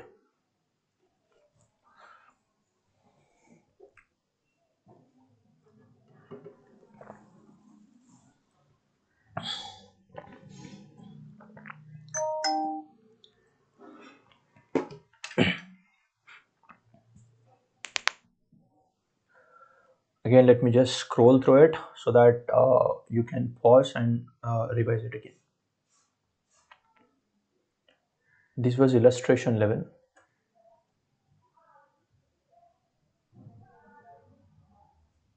Illustration 11, yeah. Okay.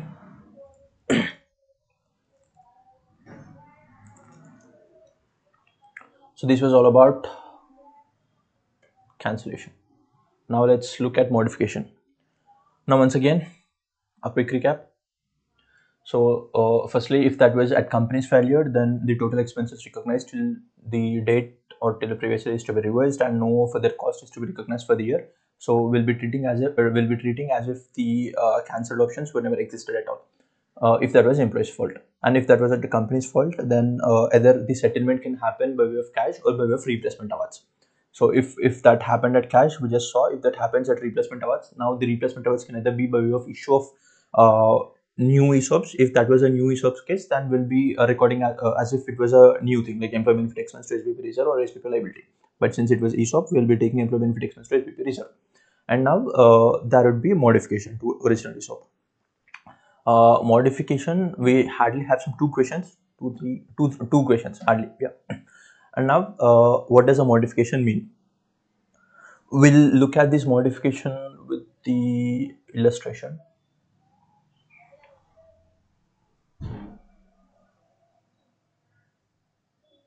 Illustration 10. So firstly, Marathon INC issued 150 share options to each of its 1000 employees subject to a service condition of 3 years. Modification.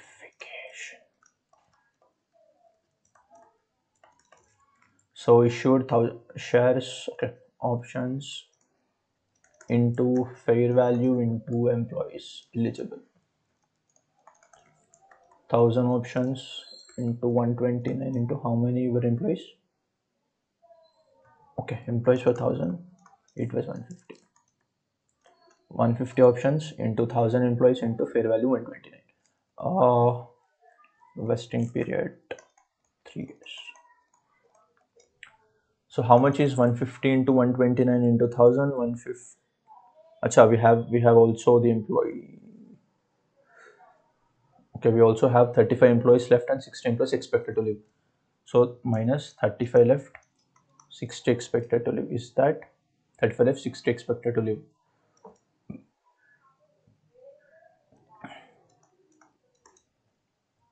So 905 into 150 into 129. 905 into 150 into 129. How much is this?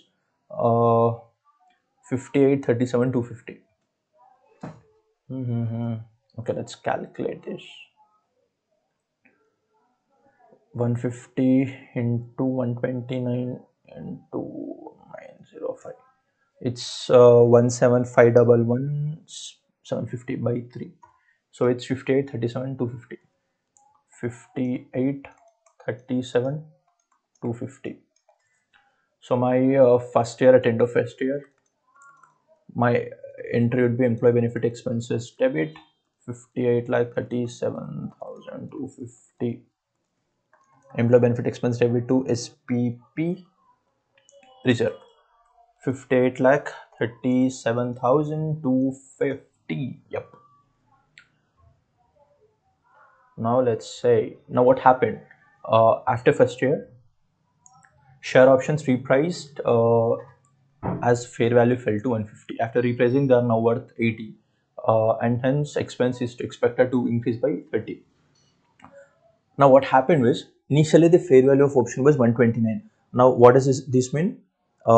If I would have not given you the options, if I would have got 129 worth 129 premium on issuing the shares. But now when I give a shares, then the premium, like the fair value of option, nothing but the premium. Like the employees also would have got 129 if they sold it in the market. as on the settlement date. So these 129 worth of the options have fallen to 50. So and then the total vesting period was 3 years. So after end of first year, like initial vesting period was 3 years. After end of first year, the vesting period after vesting period of first year, the fair value of options have fallen from 129 rupees to 50 rupees. So now the employees would earlier had a motivating factor of 129 worth premium, like that were getting 129 on each share. So each of the employees will be getting 150 shares. So that was their driving factor, which enabled them to stay in a company for 3 years or to get motivated. Now that we only getting 50 rupees. In earlier 129 rupees that we're getting, now that we're only getting 50 rupees. Now when I say that we're getting, I meant if they sell the shares that we're getting on exercise price, that we're getting 129 rupees earlier from the market. If they sell the shares, now that we're getting only 50 rupees from the market if they sell the shares. So now what the management has done is to keep them motivated and to make them stay in a company and work, keep them motivated. Now it has increased the fair value of option from 50 to 80. You see here, after repricing, they are now worth 80 rupees. Now how is these 80 rupees been increased? Now how is this 129.50 occurred? So there is exercise price, there's a market price. Now the let's say the market price is 100 and the exercise price is 50. That means the options are now worth 500. So this was the same case. The exercise price was 129 rupees less than the market price. The exercise price was 129 rupees less than the market price. So that's how the employees would have got 129 rupees had it happened them to sell in the market after they exercise it. So now now since it has reduced to 50 rupees, now the management, what it did, it increased the fair value of option by 80 rupees. Like it increased by 30 rupees. Now what does it mean to increase the fair value of option by 30 rupees? Is to reduce exercise price. Like again, a same example, 1000 fair value, 1000 the market price minus 500 exercise price, so that becomes 500. So now to increase a 500, now this five now the okay, I'll tell you.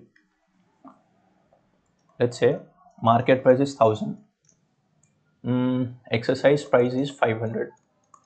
So 500 is the option value.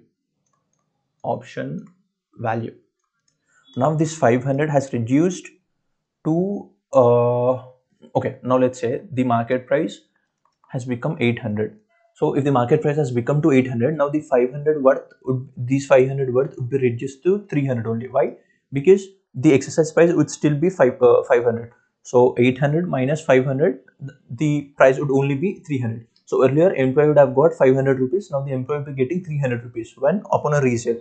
So now to keep them motivated, now what the entity has done is it has decreased the exercise price. From 500 to, let's say, 400. So now the market price would be 800.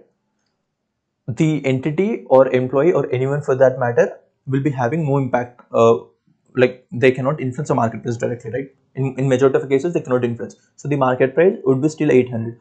How to influence this fair value of option, like how to influence this value of option would be purely depending upon the exercise price. Now the exercise price, the entity has reduced from 500 to let's say 400.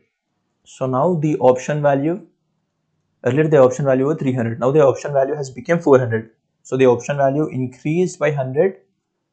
The fair value of option now increased by 100. How? By decreasing exercise price. By how much? 100. So earlier the entity had to bond these much of expenses. Why? Even if the entity has sold it elsewhere, it would still have got 500. Like this is a premium. So earlier the entity would have recognized a fair value of option at 100, like at 500. So earlier entity would have recognized a fair value of option at 500. So this was the expense it would have recognized. Now now the entity has again incurred another cost of 100 rupees. So this another cost of 100 rupees would be when this happened, the vesting period is totally 3 years. So these additional cost of 100 rupee is to be borne by entity for how many years? Like this happened after first year. So for remaining 2 years, these additional cost to be is to be borne. So we'll be dividing 100 over 2 years, so that becomes 50. So this is a modification. You getting it? I believe you do. So now the same case here, instead of 100 rupee increase in a fair value of option, like for entity, instead of 100 rupees cost, it is getting 30 rupees of cost. So what are we supposed to do? We will continue recording the same expenses, like we'll record our same expenses for second year and third year. So at end of second year, we would still do a same thing. Employee benefit expense to SB per reserve. How much would that be? How many employee left and further expected to leave? 1000 minus left for first year are 35, left for second year is 30, expected to leave is 36. So how much should that be? We'd be having 899 employees. So 899 employees into fair value of option would be 150. Oh, sorry, a number of option would be 150 and fair value of option would still be 129. By total vesting period 3 years into expired till date 2 years minus cost recognized till previous year would be 58,37250. So 899 into 150 into 129 into 2 by 3 minus 5,837,250 would be 5759,8850. So 5759,850. 850. 5759,850. So the fair value of option would still be a same way. Like we'll be recording as if there was no modification at all. We like even what I meant was we'll be recording it the same way for end of first year, at end of second year, at end of a third year. Like we'll be recording in rest of our cases. Now additionally, at end of second year, how much is this cost? How much is the incremental fair value? Incremental fair value of option is 30. So number of employees 899 into incremental fair value 30 into number of options per employee is 150 by total vesting period. Okay, now the total vesting period initial, like these will be taking total vesting period as 3 years. But for here the incremental fair value of option happened after 1 year. So we are remained only with 2 vesting period, like 2 years and 3 years. So we'll be taking vesting period as 2 years into 1 minus cost recognized till previous year is 0. How much would that be? 20, 22, 710, 20, 22, 750. 899 into 150 into 30 by 2. 899 into 150 into 30 by 2. So it's 20, 20, 250. At end of second year, again, I'll be recording employee benefit expenses debit to SPP reserve. Why? Because this is additional cost. Why? Because increase in incremental fair value. Why? Because the exercise price has been reduced. 20, 22, 750.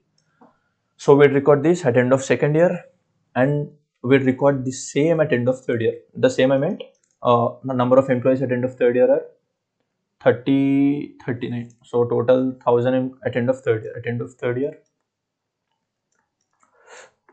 employees 1000 minus left in first year 35, left in second year 30, left in third year 39. How many are remaining? 896. So 896 into fair value of option as on a grant date 129 into number of options 150 by 3 by 3 into total cost recognized till previous year. So the remaining expense would be 5740 500. So employee benefit expenses to SBP reserve 5740 500, normal one. But now incremental fair value, that would be 896 into 30 into 150 by 2 into 2 minus till previous year we recorded this much. So our remaining cost would be 896 into 150 into 30 by 2 into 2 minus 20, 22, 750. So it would be 29,250. 20,09,250. So these would be employee benefit expenses to SBP reserve for the year. Employee benefit expenses debit to SBP reserve. How much? 20,09,250. So we're done with this. So this is a case of modification. So what are we supposed to do? Let's look at this at a crux. Modification crux. Point 1, record total expense for remaining period as it is normally. Record incremental fair value for remaining period equally.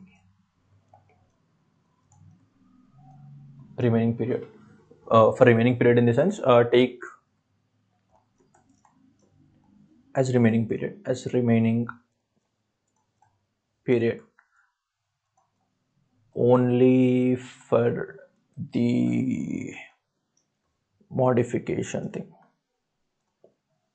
All right, so only for this modification thing we are bound to take the incremental fair value of option over the remaining period, but then the normal one will be recording as if the vesting period are 3 years. So here we took vesting period 3 years, here we take vesting period 2 years, like remaining years. Right? So this was a modification, and also the modification, like I said, can either be incremental fair value when exercise price is reduced. If the exercise price is increased, then we would be having no entry at all. We'll be not recognizing it.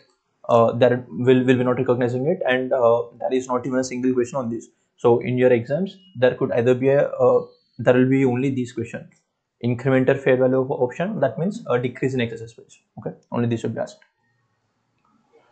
So now incremental fair value of option would be fair value of modified option minus fair value of original option by remaining vesting period. Incremental fair value of option, fair value of modified option minus fair value of original option by remaining vesting period. Modification to original ESOP, recognize incremental fair value of option over remaining vesting period. Original realized BP expense. Original expenses are to be recorded normally, but then the incremental fair value of option over the remaining vesting period is to be recorded over the incremental fair value is to be recorded over the remaining vesting period. So fair value on modified date minus fair value on original date. Fair value of option on modified date minus fair value of option on original date. All right, go through it once.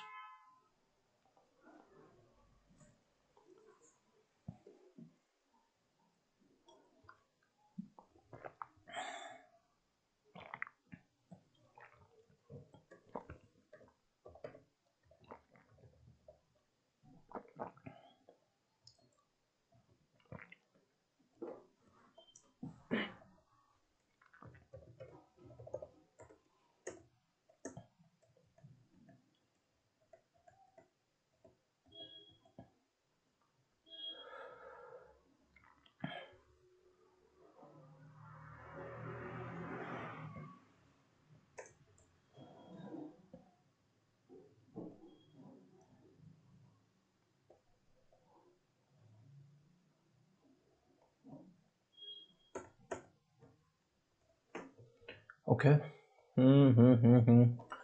You see this incremental fair value of option equals to fair value of option modified date minus fair value of option original date by remaining vesting period. Now incremental fair value of option in this question he have directly given us the increase.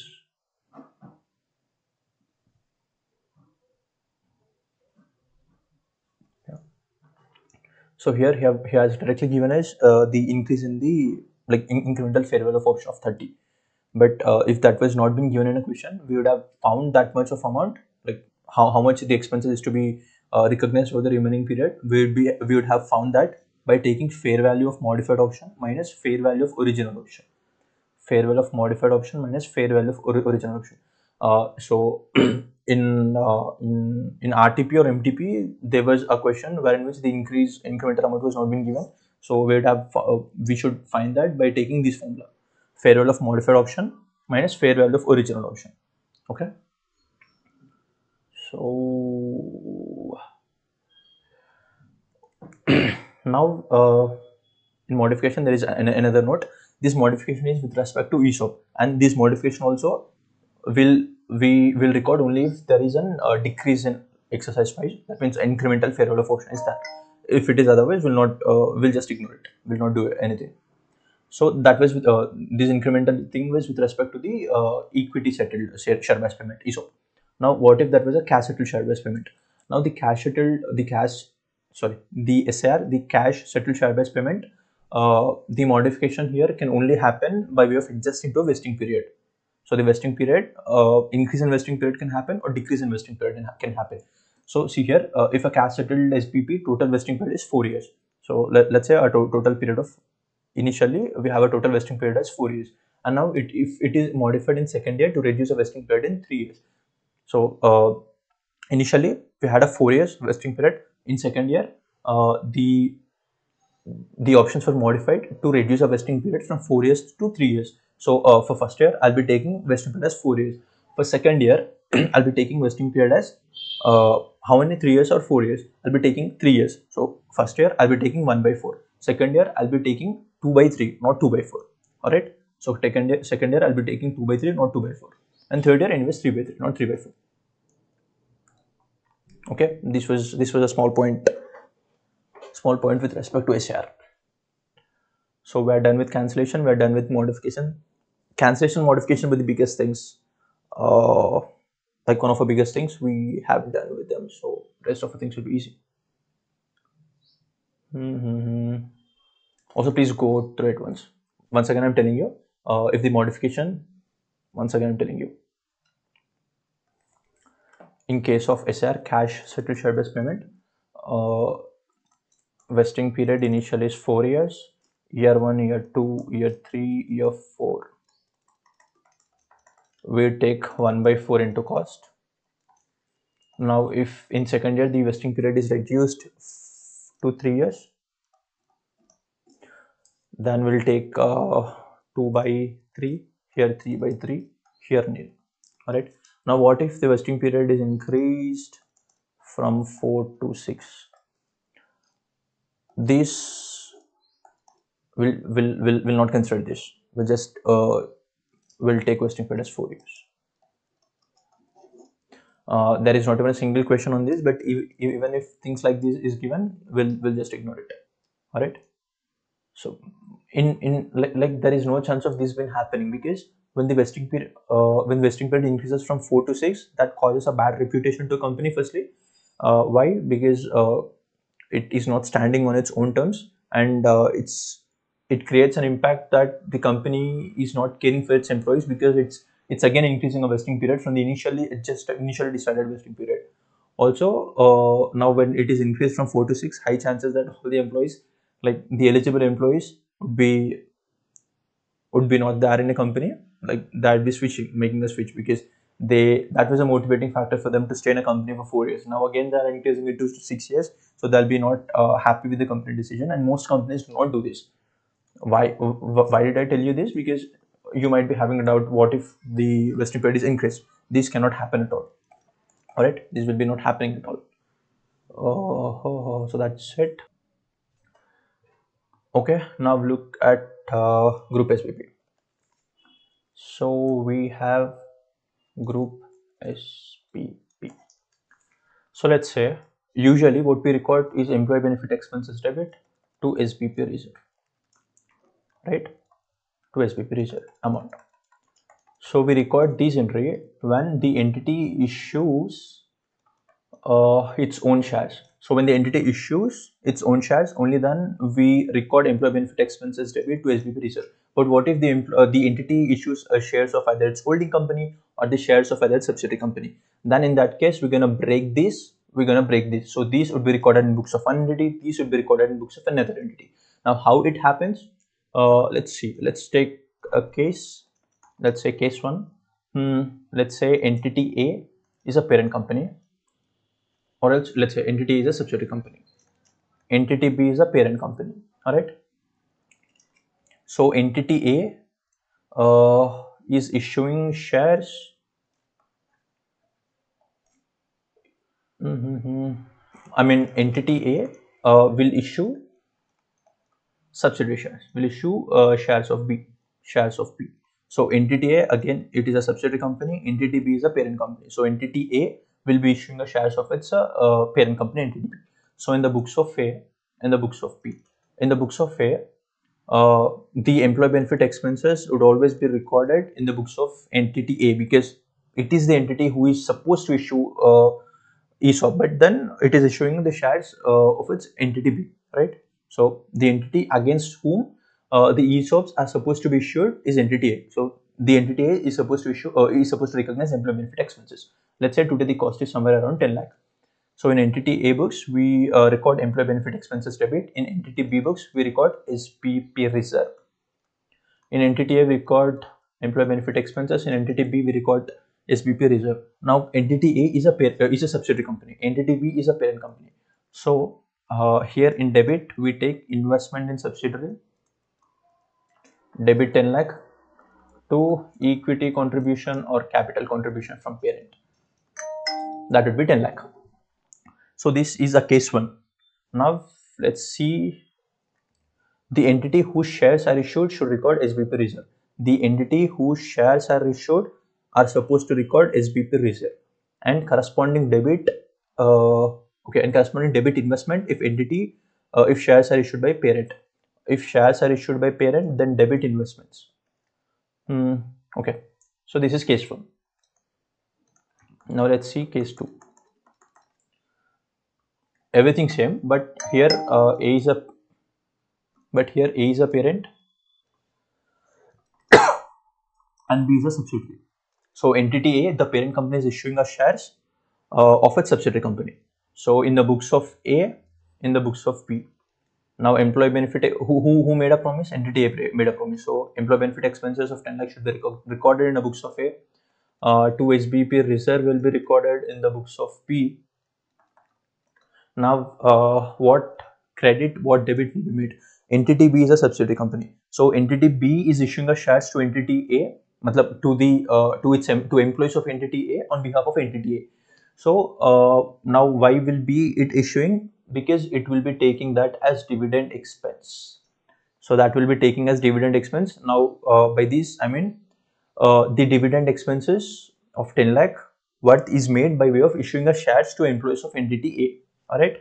So here this will be dividend income of 10 lakh. That's it. So case one, entity A, if entity A is a subsidiary company and if entity B is a parent company. Case two, if entity A is parent, entity B is subsidiary. Now let's cross verify what we have in the notes. So the entity whose shares are issued should record SBP reserve. Now entity whose shares are issued should record SBP reserve. In both the cases, entity B shares have been issued. Okay.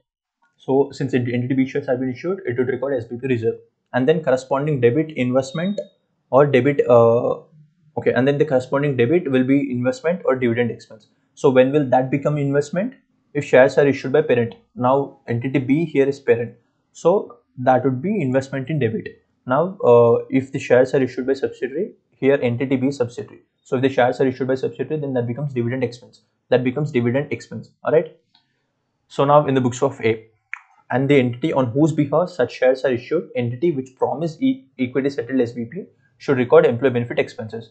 So entity A should record employee benefit expenses in both the cases and credit equity or capital contribution. If shares are issued by parent, case one, entity B, okay, if shares are issued by parent, then credit will be made to equity settled, like to capital contribution 10 lakh. And if the shares are issued by subsidiary, then credit will be made to dividend income. If shares are issued by subsidiary, then the credit will be made to dividend income. That's it. Oh, we are almost there. This is the last page. All right. So here we have cash settled or equity settled. So is last one. Cash settled, SAR or ESOP simply. So here at times what happens is, just like we had compound financial instrument as per IND AS-109, wherein which the option is given to the employee, like the option is given to the holder to either claim financial liability or equity instrument. So similarly, the option holder has option either to claim SAR or to claim ESOP. Here what we used to do, we used to first break down FL component and we used to record it at fair value on each balance sheet date. Similarly, we're gonna and also we're gonna break the equity component and record it for, as a same. Like we're gonna break, first we're gonna find out the equity component and we're gonna record it. So here also we're gonna break it into equity component. So we have certain steps. We have 4 steps in total. We'll find each of this. We'll look at each of this with an example. So look at this question, 6th question.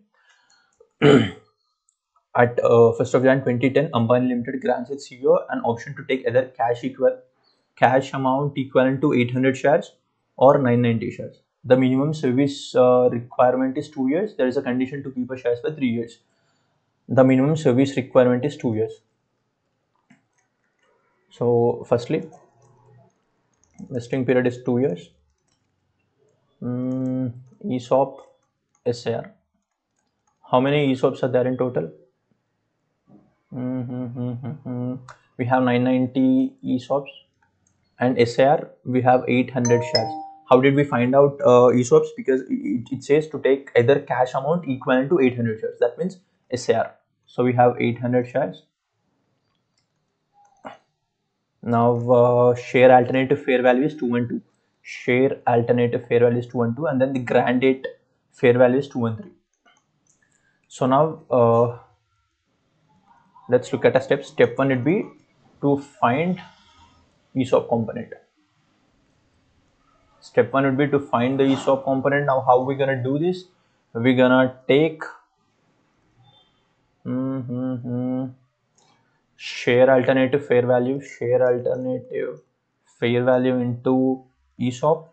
So this becomes equity component. We're gonna take fair value on grant date into SAR. So this becomes FL component. How much is that?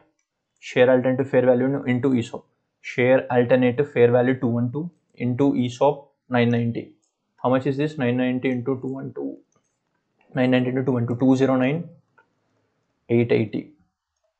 And then fair value on granted into SAR. What is a fair value on granted? 213 into SAR 800. 213 into 800 is 170,400. 170,400. Now difference of both of these would be ESOP component. The difference of both of these is 39,480. Is it so? Yeah. So this is ESOP component. This is step 1. Let's look here. What is a step 1? Okay, firstly, cash settled, equity settled.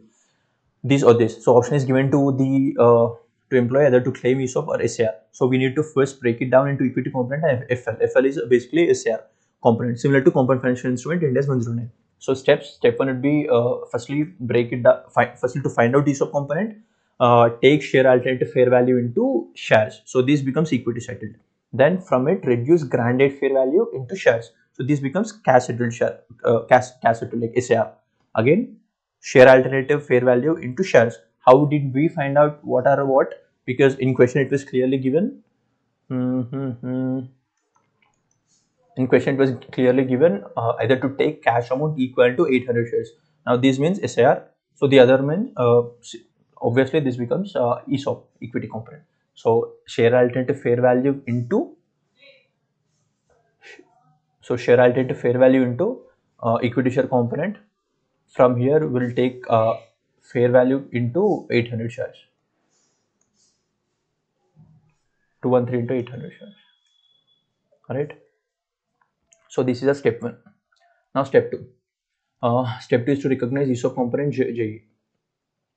Step 2. Record ESOP component JE.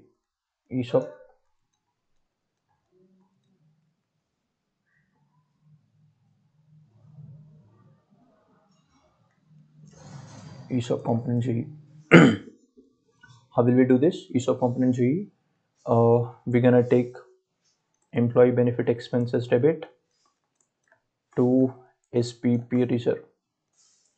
Debit employee benefit expenses to SPP reserve. How? Total, these are total cost by total vesting period into vesting period expected date minus total cost. So 39480 by 2, 39480 by 2, 39480 by 2, it's 19740. It's 19740. So this is step 2. Now step 3, to find out SR component, like to SR component JE. So options into fair value by vesting period into expired till date minus 0. What are the options? We have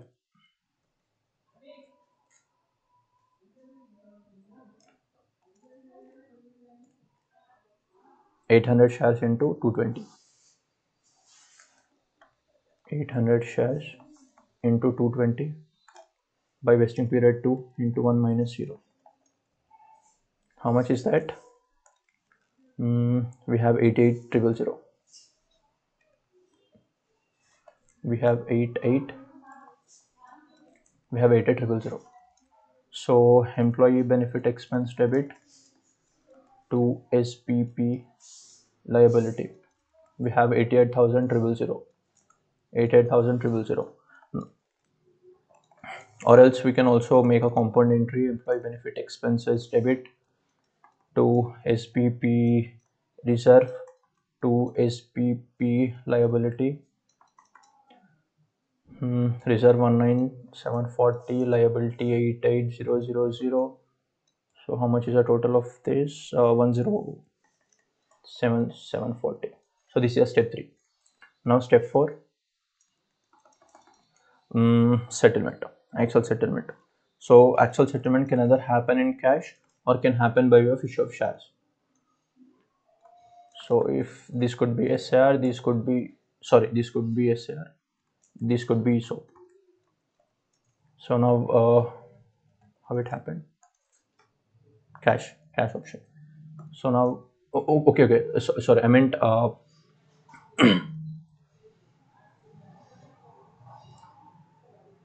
these would be recognized for first year. Again, at end of first year, since the vesting period is of 2 years, at end of first year, at end of second year, again I'd be recording the same entry because the vesting period was 2 years and the fair value granted to remain the same. So these would be same for second year also. And here at end of second year, how much these would be? We would at end of second year, I would have 880 into 880 into 232 into, these are total cost by total vesting period into vesting period excess till date minus minus recognized till previous year is 88,000. So how much would that be?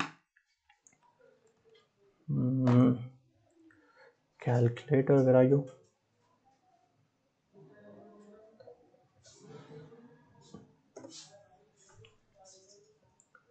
$800 into 232 into 2.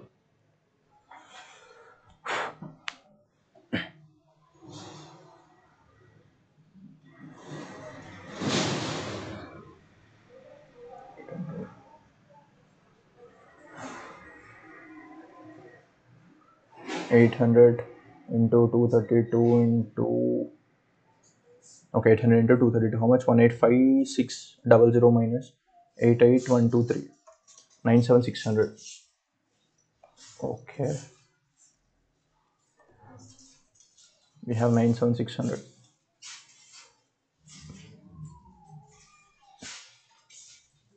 We have 97,600. So employee benefit expenses debit to SPP liability at end of second year would be 97,600, 97,600. Alright. So at end of second year would be 97,600. Okay. So we record the total of this 88,000 plus 97,600 would be 88,000, 97,600. 88 plus 97,600. 185,600. Yeah. So since the settlement of this happened in cash, the total SPP liability is 185,600. 185,600. Here I'd be making SPP liability debit 185,600 to bank 185,600. All right. So okay, so these happened, the payment of this the settlement of this happened by way of SAR. So what if it happened by way of ESOP? Usually there are only two questions on this on this ESOP or SAR, and both of the questions were about, like, there was no ESOP settlement, there was only by of SAR to the extent I remember. Okay, I don't. Okay, so if that was ESOP component, then firstly SPP liability debit. Just a minute. So this is one entry, and then SPP reserve debit to retained earnings. How much is SPP reserve balance? 39480. As per step 1, it's 39480. 39480. So this is up. This is the entry. So this entry would be made if the payment settlement happened by way of cash. If a settlement happened by way of ESOP, then SBP liability debit 185,600, SBP reserve debit 39480 to equity share capital face value to securities premium difference between fair value minus face value. If there is any balance, take that to retained earnings. All right. So this is the entry if the settlement of that had happened in by way of ESOP. Okay. Or else we can also take it this way: debit SPP, firstly debit entire SPP liability to SPP reserve. How much was that? 39480. 39. So ESOP, right? 158,600. 185,600 debit. Since that was ESOP, like by way of issue of shares, we'll debit the entire SPP liability and take that to reserve, and then from reserve take that to equity share capital to securities premium to retained earnings. So either of a way that would be fine. But there were some two questions, and two questions were all about cash. I don't know if that was given on. Okay, let's try. Equity alternative, equity alternative. Let's see if there's any other questions here. Equity alternative. Okay. Is this the same question? No, it's see, this was a question so I was talking about. So here also settlement happened by way of cash only. So this was first question. Equity alternative, past journal entries. Here a settlement happened by way of how. Okay, here we have shown both the alternatives. So if cash alternative was chosen, then we'll be taking that amount to bank. If and then the remaining amount will be taken to retained earnings. But if equity alternative would be chosen, we'll take the entire liability, debit entire liability to equity share capital, securities premium, and then equity to securities premium. You follow this one, like SBP liability debit, SBP reserve debit, equity share capital, securities premium, retained earnings. This should be fine. All right.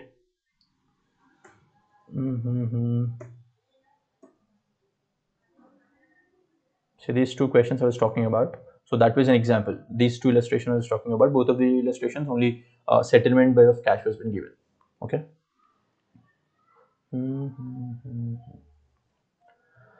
All right. Now look at this: cash settled or equity settled. Option is given to either claim ESOPs or SR. So we need to first break it down into equity component and FL component steps.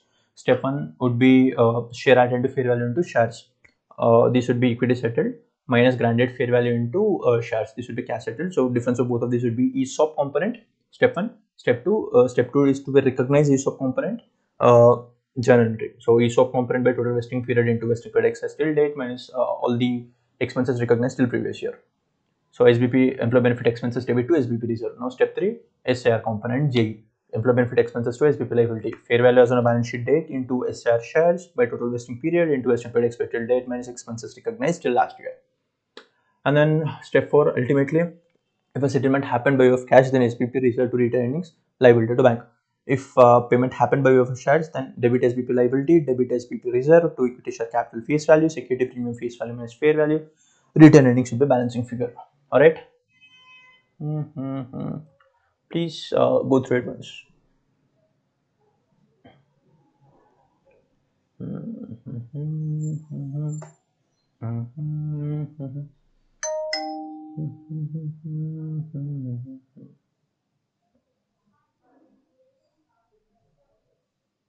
See here, you could ask me here. I told you to take debit liability, debit reserve, or firstly take entire liability to reserve. But here the entry is done in other way. So the same reason why I asked you to do it that way. Firstly, I wanted you to take liability to reserve, and from reserve take to equity share capital to securities premium, and then the remaining figure will also be gone there. Here I could also do it this way. What could I do here? I would have taken SPP liability to reserve. How much was SPP liability entirely? 108,780,000, right? 1 crore 8 lakh 78,000. 1 crore 8 lakh 78,000. So 1 crore 8 lakh 78,000. And then SPP reserve debit 1 crore 8 lakh 78,000 to equity share capital to securities premium. How much was equity share capital? 90. So the entire remaining would be 18 lakh 78,000. All right. So ultimately, how much amount did it go to? What is a balancing figure, mate? Acha, sorry. To SBP reserve. SBP reserve had already a balance of 3,60,000. So 3,60,000. Now to securities premium. Ultimately, how much balance have gone to securities premium? 18,78,000. 18,78,000 plus 3.6 lakh. Alright. So doesn't matter. Doesn't matter. You can do it this way. You can do it this way, or you can directly do it this way. Sorry, it got stuck. You can directly do it this way.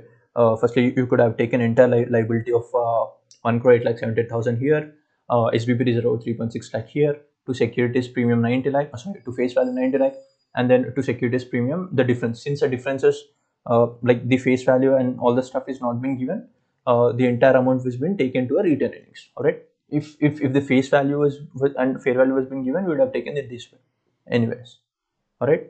So please don't tell me it has given these I've wrote it this way and this is not there here.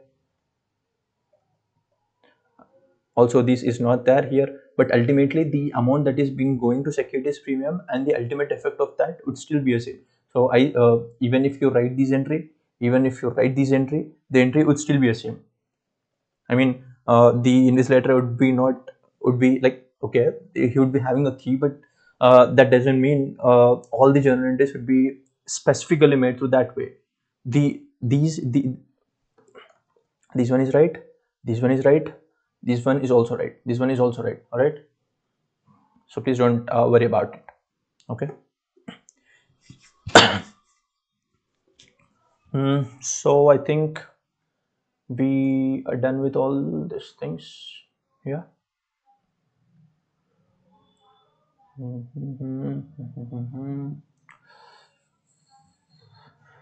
Okay.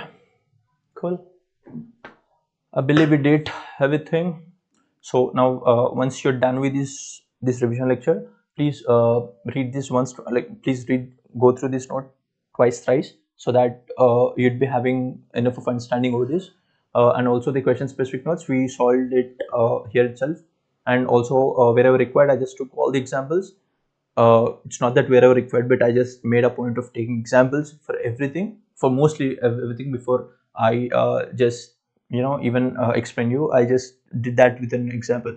So I believe you had a decent understanding now, and your understanding level would would increase once you view this the multiple number of times. All right, so that's how IND AS-102 is. I hope you enjoyed it. So that's it, mate. Hope you people enjoyed. Have a great evening, or a great afternoon, or a great morning,